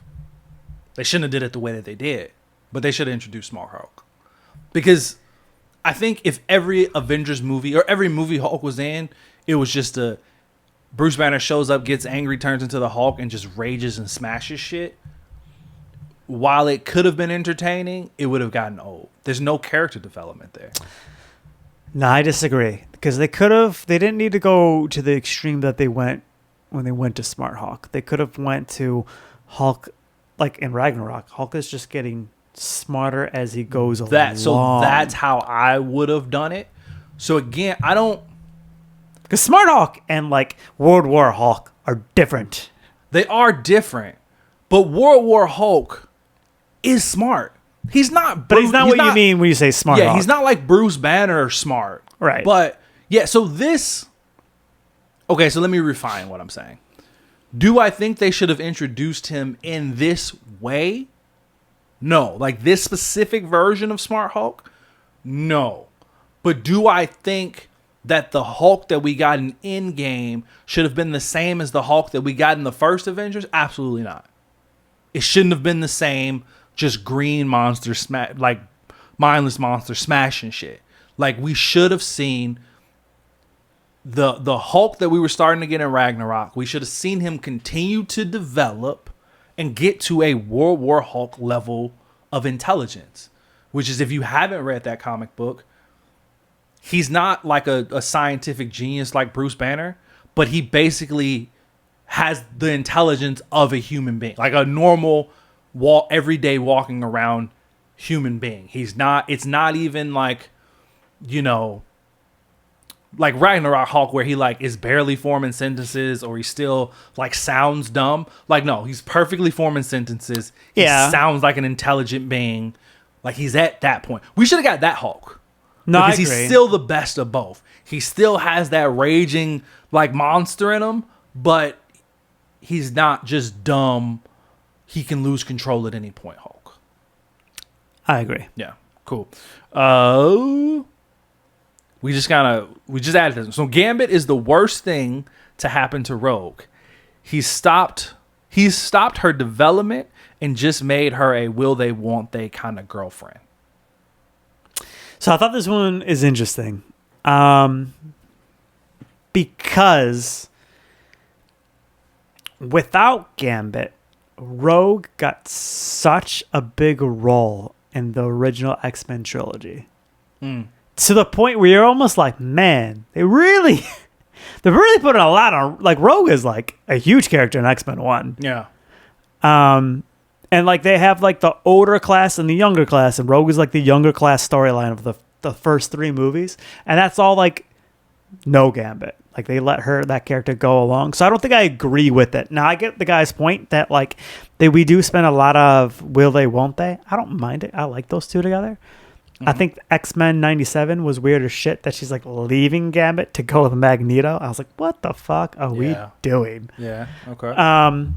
Now, I don't know necessarily that we do need a love interest for Rogue. I also think that the most interesting thing about Rogue is like when she like takes Captain Marvel's powers to a level where she keeps them. Like, that's interesting. We didn't get any of that in the movies. Yeah.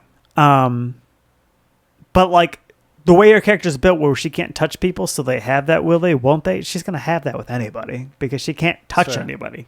Okay. So that is a big part of her character. Okay. So you think the Rogue Gambit relationship is fine? Fine. You don't think he's holding her back from being a better character? No. All right, fair enough. I don't think I have a strong opinion on this one. They're not like 2 of my favorite characters. You know what I mean? Like, yeah, they're fine. Like, I never felt any kind of way about their relationship. I was just like, okay, it is what it is.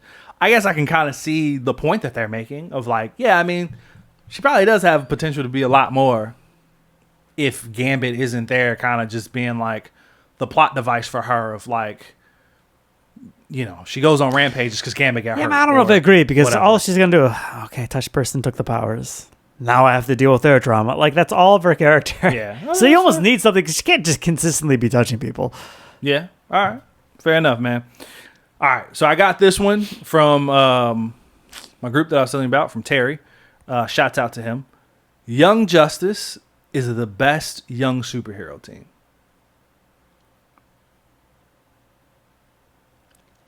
So we got Young Avengers. We got the Teen Titans. We got who else we got? What other young superhero teams we got? That's it. It's more. Teen Titans, it's Young Justice, and it's Young Avengers. Teen Titans, Young Justice. There's more. I know there's more. Of young heroes? Yeah, of young heroes. Teenage Mutant Ninja Turtles? Yeah, TMNT. That's fair. The Umbrella Academy. We got the Future Foundation, which is like what's their son? Richard. No, that's Reed's name. Reed Richards. What's their Franklin? My goodness. Yep. What was I thinking about? So like Franklin Valerius team. I mean, there's a few other young teams. Like there's Strange Academy, which is like a young sorcerers team. We got. So I got questions on the comment here. Are we saying in the comics, or are we saying of cartoons? So I thought that too. We could do both because honestly, the comic book team is actually pretty similar to the cartoon team. The comic book team, the original comic book team, is Superboy, Wonder Girl, Impulse. Who was the last person? I can't remember the last person. Robin's on there. So I mean, it's fairly similar. Like it's not that different. Let me see if I can. So let me answer it this way. I think because we've got a Teen Titans show, we've got a Young Justice show, and we got a Young Avengers movie. And of those, I think Young Justice, Teen Titans is a solid show, but I think Young Justice is a great show. Yeah. Now to say it's the best, I want to agree, but I'm not going to because I think Teen Titans comic books have been solid and great for so many years. Like there are people that are just like hard Teen Titans / Titans comic book fans that I think it's hard to say that that's probably the better one. That's fair. Now to be fair, it's kind of the same shit. Young Justice and Teen Titans, like they're pretty similar. It's got a lot of the same characters. Both characters end up being on both. Like yeah, they're kind of interchangeable. Yeah. But do you think I guess the main roster of Young Justice is better than the main roster of Teen Titans?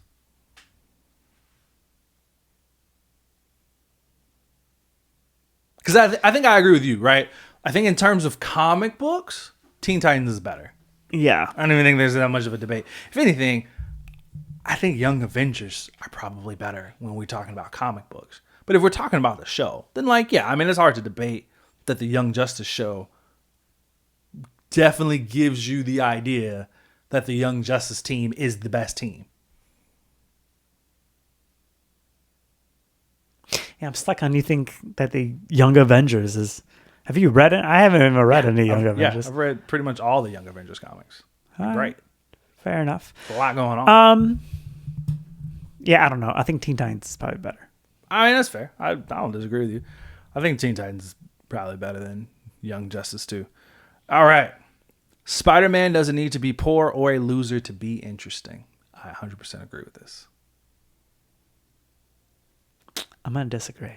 Wow, that's crazy to me. I think that's what bothers me about Peter Parker in general.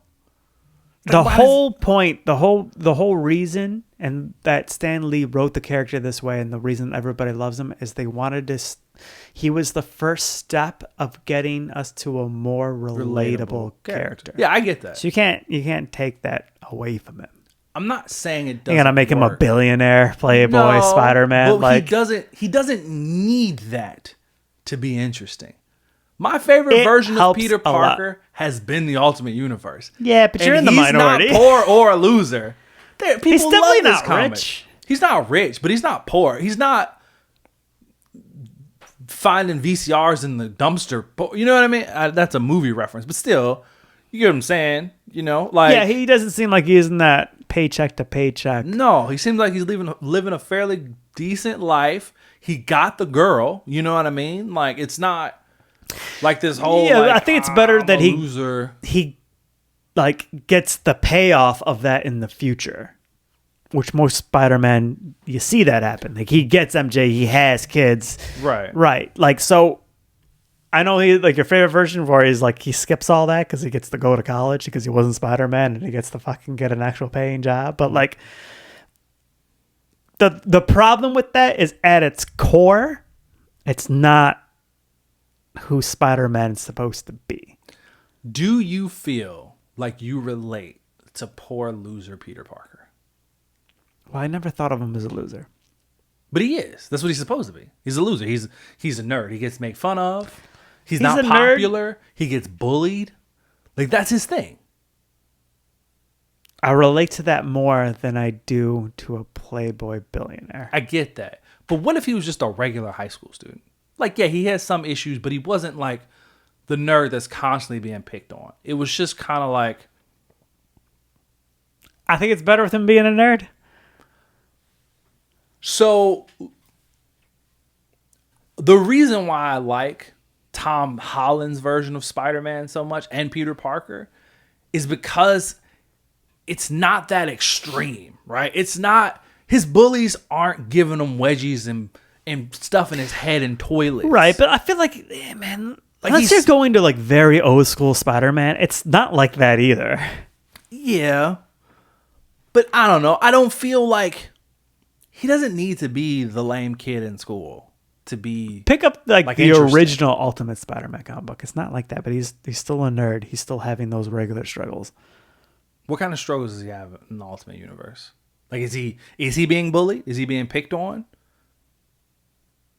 Like Flash Is Thompson's he being always ignored there. by all the girls? Right? Like, is that would he go? Like, I don't feel think like you're he needs putting to go that through that. too much. You're going too hard, and it's not as extreme as you're making it to be when you read the comics. Think about, even if we're just going to the movies, right? Think about the first Spider-Man with Tobey Maguire. He gets bullied. He gets looked over by the girls. Yeah, but he's not His getting own fucking bullied. neighbor He's- won't pay attention to him. He's getting like, okay, so he's getting bullied in the sense of like,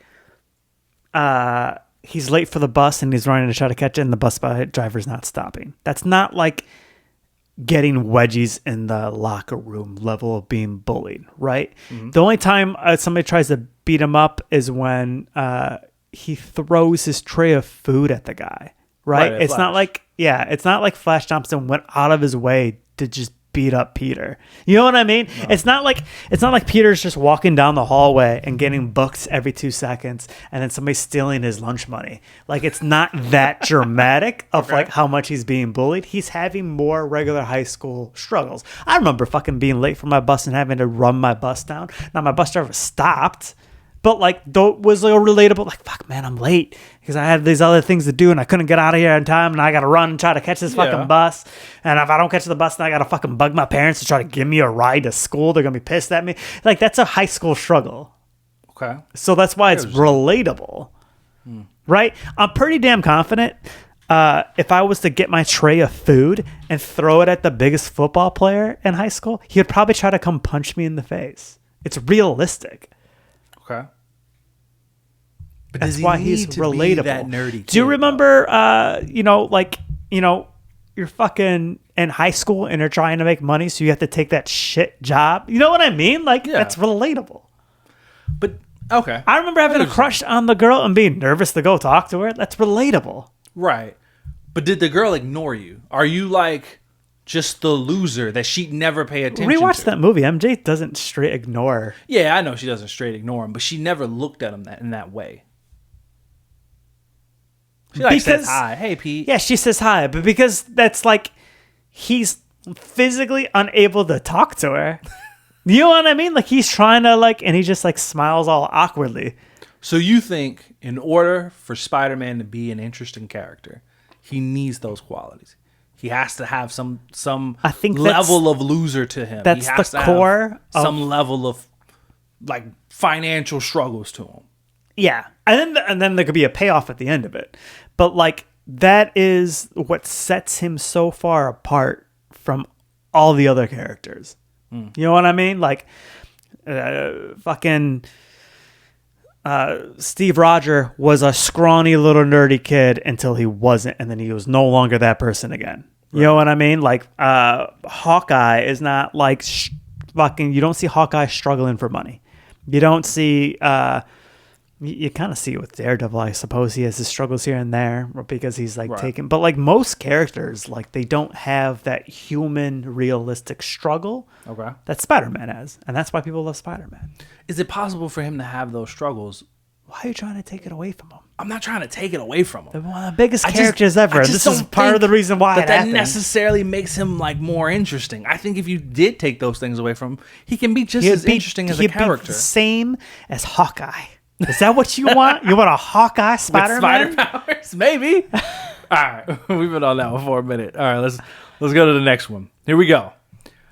We've talked about this one, so I don't know if this one's going to be a long debate. Tim Drake is objectively the best, here we go, here's a little additive, and worse Robin. Best and worst. Correct. So I think we did a whole episode about Robins. We did. And who was the best Robin. We both agree that it's Tim Drake. Yeah. Right? Is he the worst because he's also the most forgettable? I think so. So let me put some clarity into this, because I've had this debate with other people before, and they're always like, it's Nightwing, it's Jason Todd, it's blah, blah, blah, blah, blah. If we're talking about, the question is, who is the best Robin, right? Right. Not who overall is the best character, not who goes on to do the greatest things. Because, yeah, that's so meaning Nightwing. You're not talking about Nightwing and you're not talking about Red Hood anymore. Correct. You're We are talking about straight Robin. Yeah. Robin. The best Robin is Tim Drake. He is the one who thinks the most like Bruce. He is the one, in terms of skill, is the closest to Bruce. And he is the one who, realistically, if somebody had to take over for Bruce, he could do it. Right. Right? And like truly commit to the mission that Bruce has in place for them. Like, he is the best detective out of the Robins. He may not be the most skilled combatant, but he's still very skilled and very well-rounded at all of it, right? Like, he is the best Robin. In the comic books, Bruce and Dick have both even admitted, like, yeah, he's better. Like, he's the one. Like, in terms of Robin, he's the one. He took it more seriously than both Dick and Jason did, right? He took it more seriously than Dick. He didn't have the anger issues that Jason had. Like, he's even killed and tempered. Dude's a beast. What makes him the worst, though, is everything the opposite of that, right? Like, all of those things, he never grew out of being Robin. He is kind of the most forgettable one. And I think that's why people don't assume that he's the best one, or he's not even typically in the conversation of who's he's the like best. the hardest one for people to name. Like, you say name the 401s, they're like, man, what's that? They go, Damien, right? Yeah, you missed one on your way to Damien, though. He's, I agree. And you don't see, like, enough of a future character out, because what is he becomes like Red Robin, right? Like, he keeps the Robin name. Robin, so you don't get he basically still the cool factor of afterwards.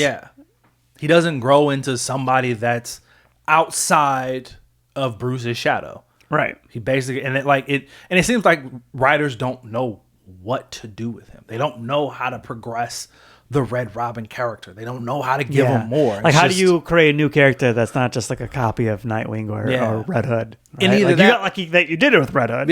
Or they just put him in similar situations as Dick, right? So, like, he goes from being in Bruce's shadow to just being in Dick's shadow, where it's just like, oh yeah, Dick's Nightwing now, and he's no longer running the Titans. So, you know, we'll let, hey, Tim, you're the next best Robin.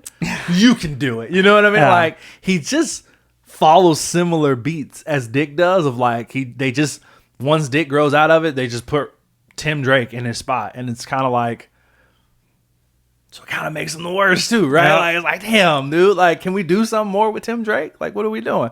All right. So I like that one. That's the twist on that one. All right. War Machine should have died in Civil War.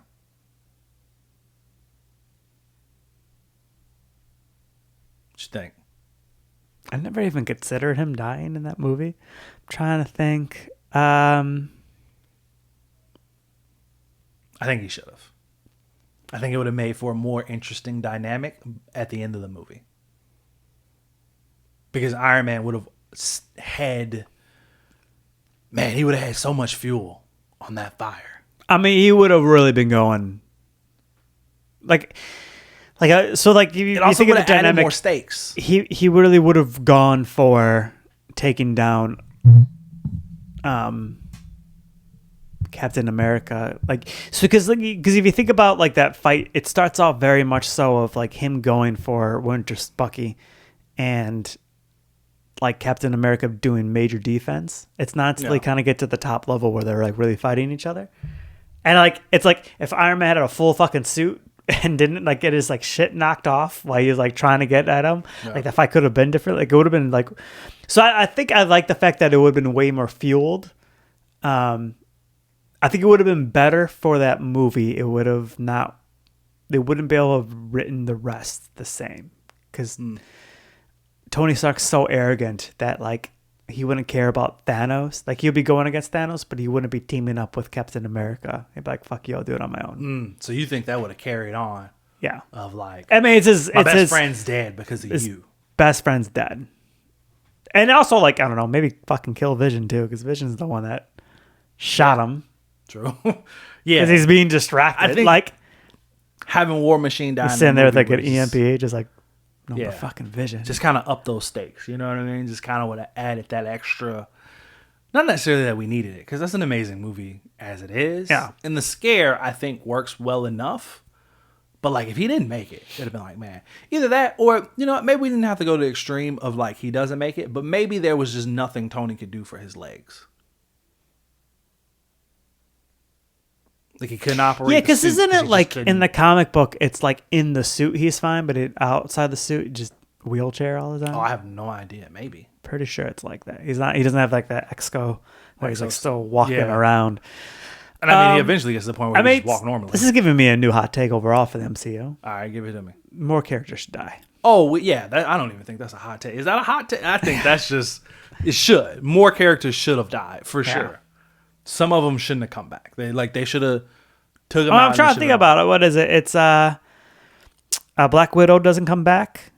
That's it. Really? Who else doesn't? I think Peter Quill's Yondu. Thank you. Doesn't come back. I was playing on Yondu's name. Yondu doesn't come back. That's it. I guess Odin doesn't come back. Yeah, it feels different because Odin lived a full life. Yeah, right. Like, this man old as hell. Yeah. So I mean, No, I agree. More people in the MCU should have died. It would have added a bit more extra to it. All right, DC needs to cut back on the size/number of super families because it leaves too many characters with nothing to do, but they keep them around because people would whine if they were killed/retired. Disagree. I love all the family dynamics in DC. Don't you think there's too many characters that are just like not doing shit? They're just there. Like they just pop up every once in a while in like a big Bat family book or a big Super family book and big Flash family book, but then they don't really do shit else? Nah, I don't feel that way. No? No. Right. It's kind of like, you know what it is? Like if you're reading a Bat family book and you're like, what the fuck has Jason Todd been doing this whole time? Well, go read Jason Todd's comic book. But I mean, there's some more out there, right? There's some that are like, I think there's one named Signal or some shit. Spoiler and Orphan. Yeah, like what? But why do we need them? They have comic runs. You could go read what they're doing.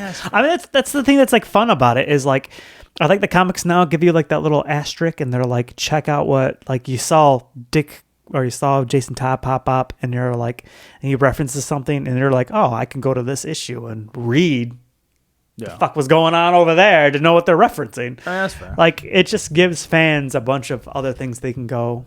Right, like if you want to read some Flash stuff and your favorite Flash is Wally West, well, read that run. Like you don't need to read Barry Allen. Like, so you don't think it's gotten too expansive, where it's just kind of like characters would just sitting there not doing anything. Like we just don't need, like, dude, Wonder Woman has a family at this point. Like, do we need so many Wonder Women? I am about all the families. All right, man, that's fair. Okay, let's see. This is kind of my hot take. I've seen other people say it though, but this is the one I also really feel. Superman. Hold on, sorry.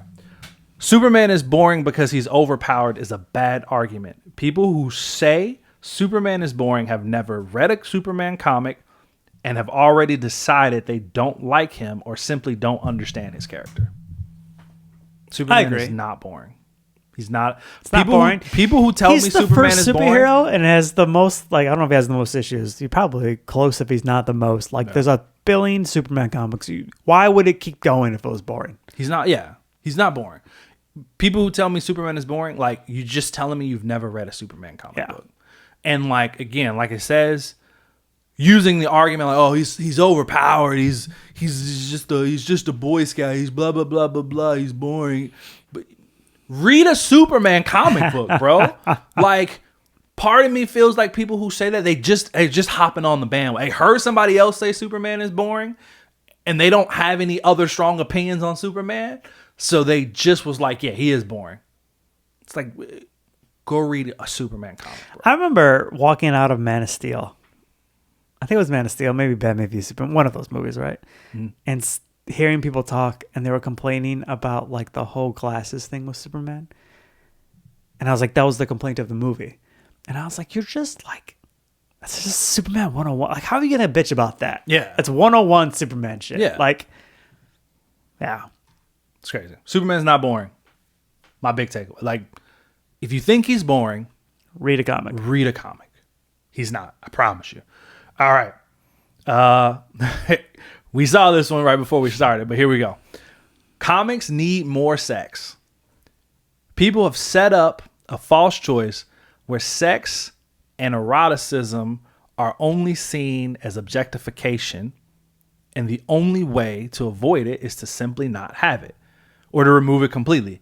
It is easy to make comics sexy without being gross. Like sex happens in real life. Right. I don't think I need more sex. Okay. There's like none in I comics. think if that's bullshit, there's sex in comics. Not a lot. Starfire be fucking everybody.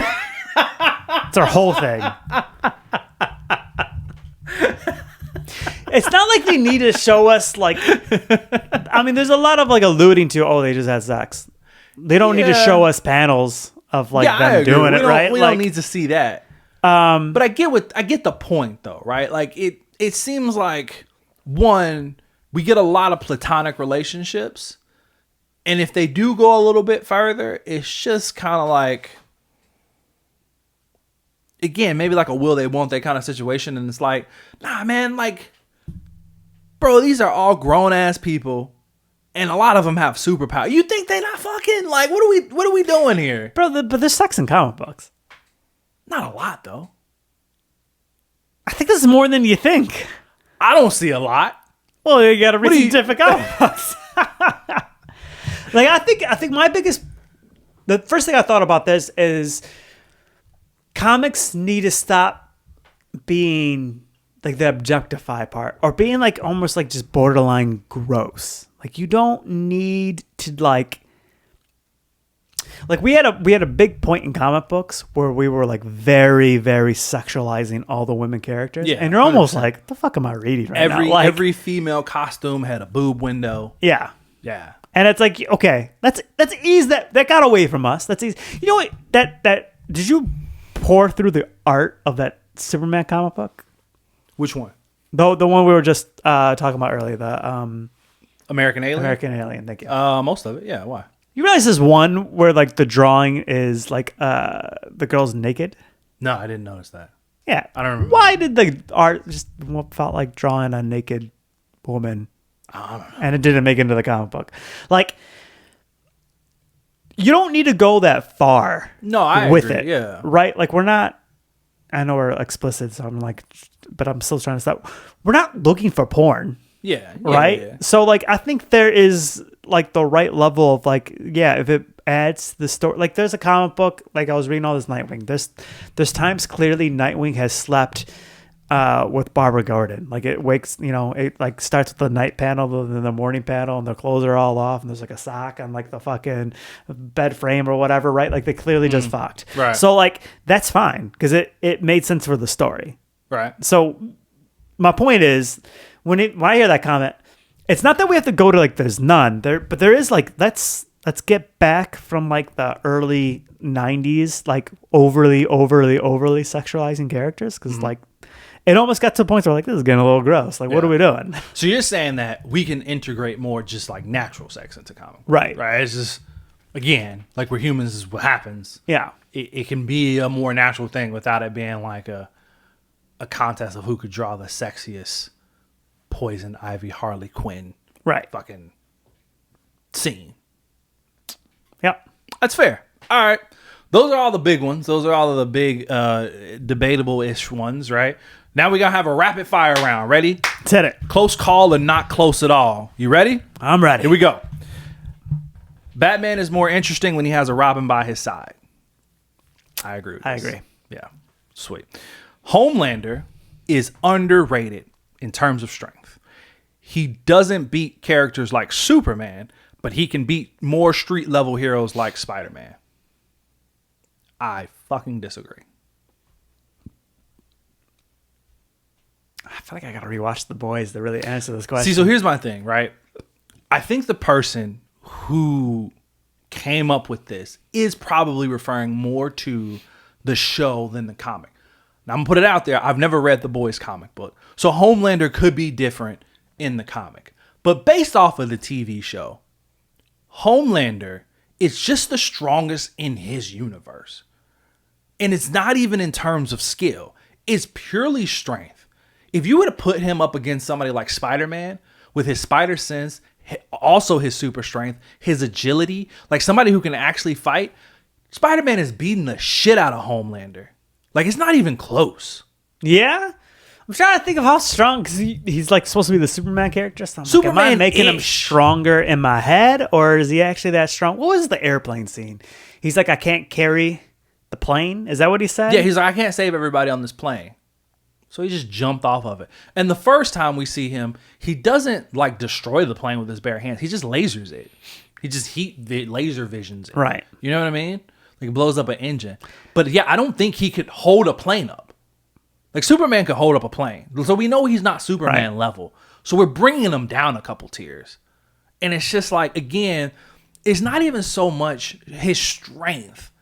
I just think that his skill level is so ass that there are people who with higher skill levels who may not be as strong as him who could just dog walk him. Like not even close. Like, again, Spider-Man, bro. Spider-Man would beat the shit out of Homelander. I don't know if I agree. I don't even think it's close. Okay. Now, somebody like a Daredevil, like, no, he's not beating them. I mean, Daredevil's not beating Homelander, right? But I even think Batman in a fucking suit that he uses to fight Superman could beat Homelander. I think Homelander's beating Spider-Man. I think Homelander is struggling at the Martian Manhunter, Wonder Woman Bro, he's level. No chance against Wonder Woman would cut his head off so goddamn fast. No, I agree, but like, right? So like, and I think Hawk will beat the shit out of him, but I think Spider-Man is like the... You think that's the point? I think that's the point. I don't know, man. I think Spider-Man specifically has way too much skill to lose to Homelander. Maybe somebody with Spider-Man's strength who doesn't have as much skill as him. Like, maybe like, I don't know, the Rhino, the Juggernaut, maybe. I think Homelander could beat those. Actually, I take that back. I think Juggernaut could beat Homelander. I don't know if Rhino could. I think Homelander could outsmart Rhino and beat him. I think Juggernaut could beat him. Well, Juggernaut's outrageously strong. I think the Thing could beat him. The Thing's pretty damn strong. That's what I'm saying. Bro, he's not underrated, bro. He's properly rated. He's trash. All right, here we go. The Flash Rose Gallery is overrated. I agree with that. Okay. Interesting. All right. We'll just keep moving on then. Do I agree? To an extent. Yeah, I can see that. All right. Spider-Man should have organic webbing. No. Yeah, I agree. No, he shouldn't. That's stupid. Let's go. Let's give him. And the add-on to this one that I saw is like mechanical web shooters does not necessarily equal Spider-Man is smart. So I guess the point that they were making is like he should have organic web shooters just because it makes more sense, and just because a lot of times like they give him the mechanical web shooters to like demonstrate that Peter Parker is also a genius, like he's able to figure this out on his own. But no, I think that's integral to his character. Like, I don't think you take that away and give him organic. Also, organic web shooters are gross. Like, no, just give him the fucking mechanical ones. The absolute Batman logo is too big and it looks stupid. I have no strong feelings one way or another on that logo. That's fair. Yeah, I think it's fine. It's fine. There are too many human Green Lanterns. I think this one is a bit of a close call. I get his point because it went from none to like a fuck ton. Yeah, we're the only ones who have like, I don't think there's any other planet that has as many Green Lanterns that come from it as Earth. It's like, are humans really that special? Right. You're talking about all the alien species in the galaxy. Yeah. To like give them rings. I get this person's point. I agree. You agree? Yeah. All right. I think it's a close call. I don't necessarily disagree or I don't necessarily agree. I'm just like, I see the point. I think the issue is like, while they could do a Green Lantern comic, and there probably ours, where they could just choose an alien Green Lantern, like Far Sector didn't need to be human. It did. But I think DC feels like more people will read it if it is human. Yeah. And so we keep getting human ones. Yeah, that's fair. All right. X-Men is the best team in Marvel. Yeah. Interesting. I don't know if I agree with that. I think that's a bit of a close call. Okay, that's fine. Wolverine should never be 5'5" in live action because that's how tall he is in the comic books. Yes, he should. I think he should be short. Maybe not necessarily 5'5". Like, I don't think the goal is like we gotta get a 5'5" actor, but as short as you can possibly make him, just go for it. Like if the actor's 5'7", do it. He's got to be short but jacked. Yeah, I don't think he should be taller than 5'10".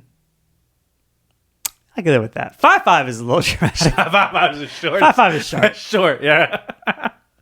All right. If you have telepathic powers, you should also have telekinesis.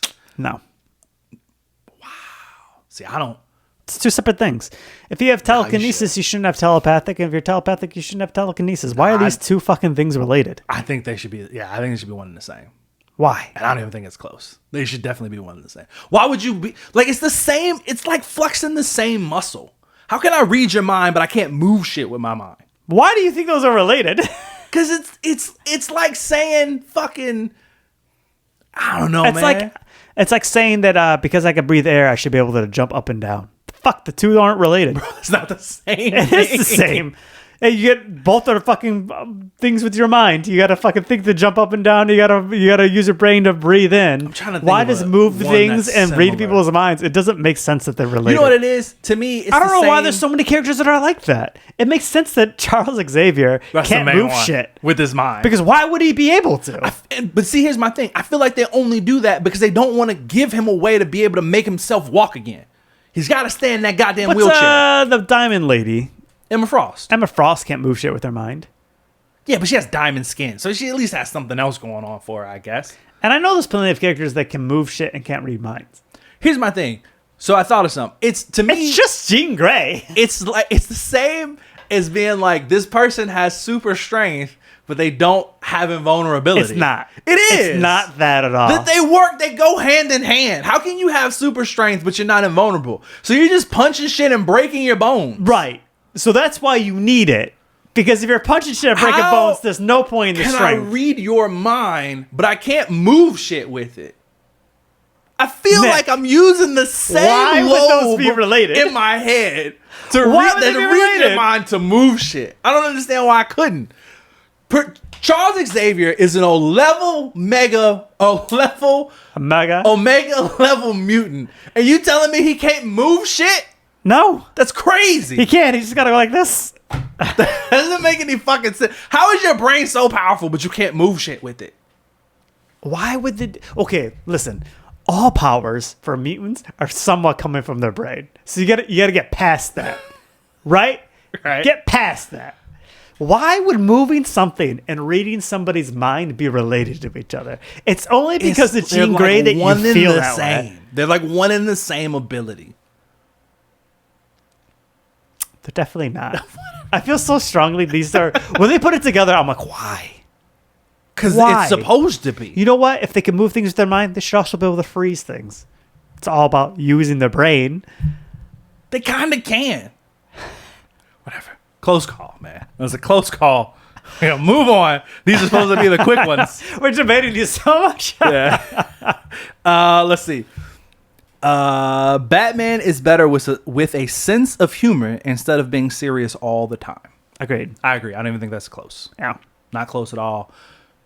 If you disagree, read Batman Superman World's Finest. Yep. Fantastic. Okay. That's why I like, it goes back to the earlier ones, why it's better with Robin, because Robin adds the He brings banter in and get a that, little bit yeah. of humor. Yeah. 100%. Comic accurate does not always mean good or makes it better. So just because like a movie or something is comic accurate doesn't necessarily make it better. I agree. But I appreciate it more. I do appreciate it more. So but is does it in a sense better? necessarily make it better? Remember how No, pumped you not were about necessarily. the accurate Aquaman suit? Made I the movie a little bit was better? Fucking pumped about that. But again, it doesn't necessarily mean like that's a better movie because it's more I think comic it accurate. does. You think so? I think so. So you're going the helps. opposite way. Yeah. I'm not saying it doesn't help. Which movie would make it better? If it's helping, it's making it better. Yeah, okay. It's the same muscle, Nick. Shut the fuck up. Whatever, man. Moving on. Amazing Spider-Man 2 is overhated. I agree. Yeah. I definitely think it's overhated. I can live with it being overhated. I don't know why think people it's- tear. I'm not saying My it's a good issue with that movie. movie is it's a little bit forgettable. Like, you just remember the shocking ending, but do. the rest of that movie, what the fuck happens? Electro. Right. Jamie Foxx is Electro. The Times Square scene where one of his web shooters goes out and he has to like figure out the trajectory to like save all these people from touching the rail because they're all going to be electrocuted. I mean, it's a decent movie. I definitely think it gets more hate than it deserves. That's really what this is. Is it overhated? I'm not saying it's great. I'm just saying I do feel like Yeah, it's overhated. I can live with it. Overhated. Superman should be shorter and leaner than Batman. No. Why? You don't think it kind of adds to it? Because, I mean, if you think about it, right? He gets all the strength from being like a Kryptonian in the Yellow Sun. But Batman has to work harder. He actually has to build this muscle. Superman doesn't really have to. I kind of like... Even if he's like... I liked jacked. So you like Superman. Jack Superman better than like the leaner, Yeah. like swimmer body Superman. Yeah. You like, yeah, swimmer's physique where you're just kind of like, you're muscular, you're cut, but you're lean. You like big Henry Cavill Superman. Henry Cavill Superman. Make him a big dude. So not David Corn. Is it David? David Corn Sweat? Sure. All right. I think it makes for an interesting dynamic. If like physically Batman it's bigger than Superman, but he knows that Superman can fuck him up at any time. Same thing with like I Lex. get it, but it's... You know, like when Lex is like bigger than Superman or like just as big, it's like, okay. Because his whole thing is like, I had to work for this. Like, you don't even have to fucking work for what you have. You're a perfect specimen because you're a Kryptonian in Yellow Sun. But I had to work for this. This is real muscle. It's part of the All-Star Superman comic, actually. He has Yeah. a whole speech where it's like, you feel this muscle? This is real. This is worked for. So I like it. I don't mind them. I'm not saying it necessarily has to be that way. But I think it's cool. Close call, I guess. Yeah. Doomsday is the best Superman villain because of his adaptability after death ability. I disagree. Disagree. It's not even close. Yeah. No, he's nowhere near the best Superman villain. There's so many more. It was We could smart to write him that way, to be like a force to defeat Yeah. Superman, but he's not like, there's not a lot to him. He's And he not still a dies. They particularly interesting character. Fight to a draw, basically. Like, he still dies. You know what I mean? Like, yeah, and he's not, like you say, he's not particularly interesting. One of the worst decisions in the MCU was making their powerhouses comic relief. We saw Thor become a comic relief. Drax, from the beginning, was comic relief. The Hulk became a comic relief. Easily agree. Easily agree. It's not even close. How many 100%. more do we have? 2. Okay, let's power through. All right. 2 hours and 9 minutes right now. Holy shit, really? I was gonna say this one. I feel like we've been going for a minute. Fuck. All right. Boy Scout Superman is more interesting than Edgy Superman. I agree, and it's not even close. I don't know if I have an opinion. All right. I like both. That's fair. Superman's freeze breath is cooler, pun intended, than his heat vision. I thought this one was interesting because the point that the person was making was that his heat vision is utilized so much because it's flashier, right? Like it's big red laser eyes and like a crazy beam and all this versus like his freeze breath, which just looks like he's blowing cold air. But yeah, I mean, the ability to just be able to like freeze a bunch of shit. I don't know if I necessarily say it was cooler, but I definitely feel like it's underutilized. It's underutilized. I don't think I would say it's cooler. All right. Last one. The MCU should have taken more time off after Endgame. Agreed. Not close at all. Yeah. That's it. All right, guys. That's all we got. Thanks for coming along for the ride this time, guys. We will hopefully see you next time. Bye.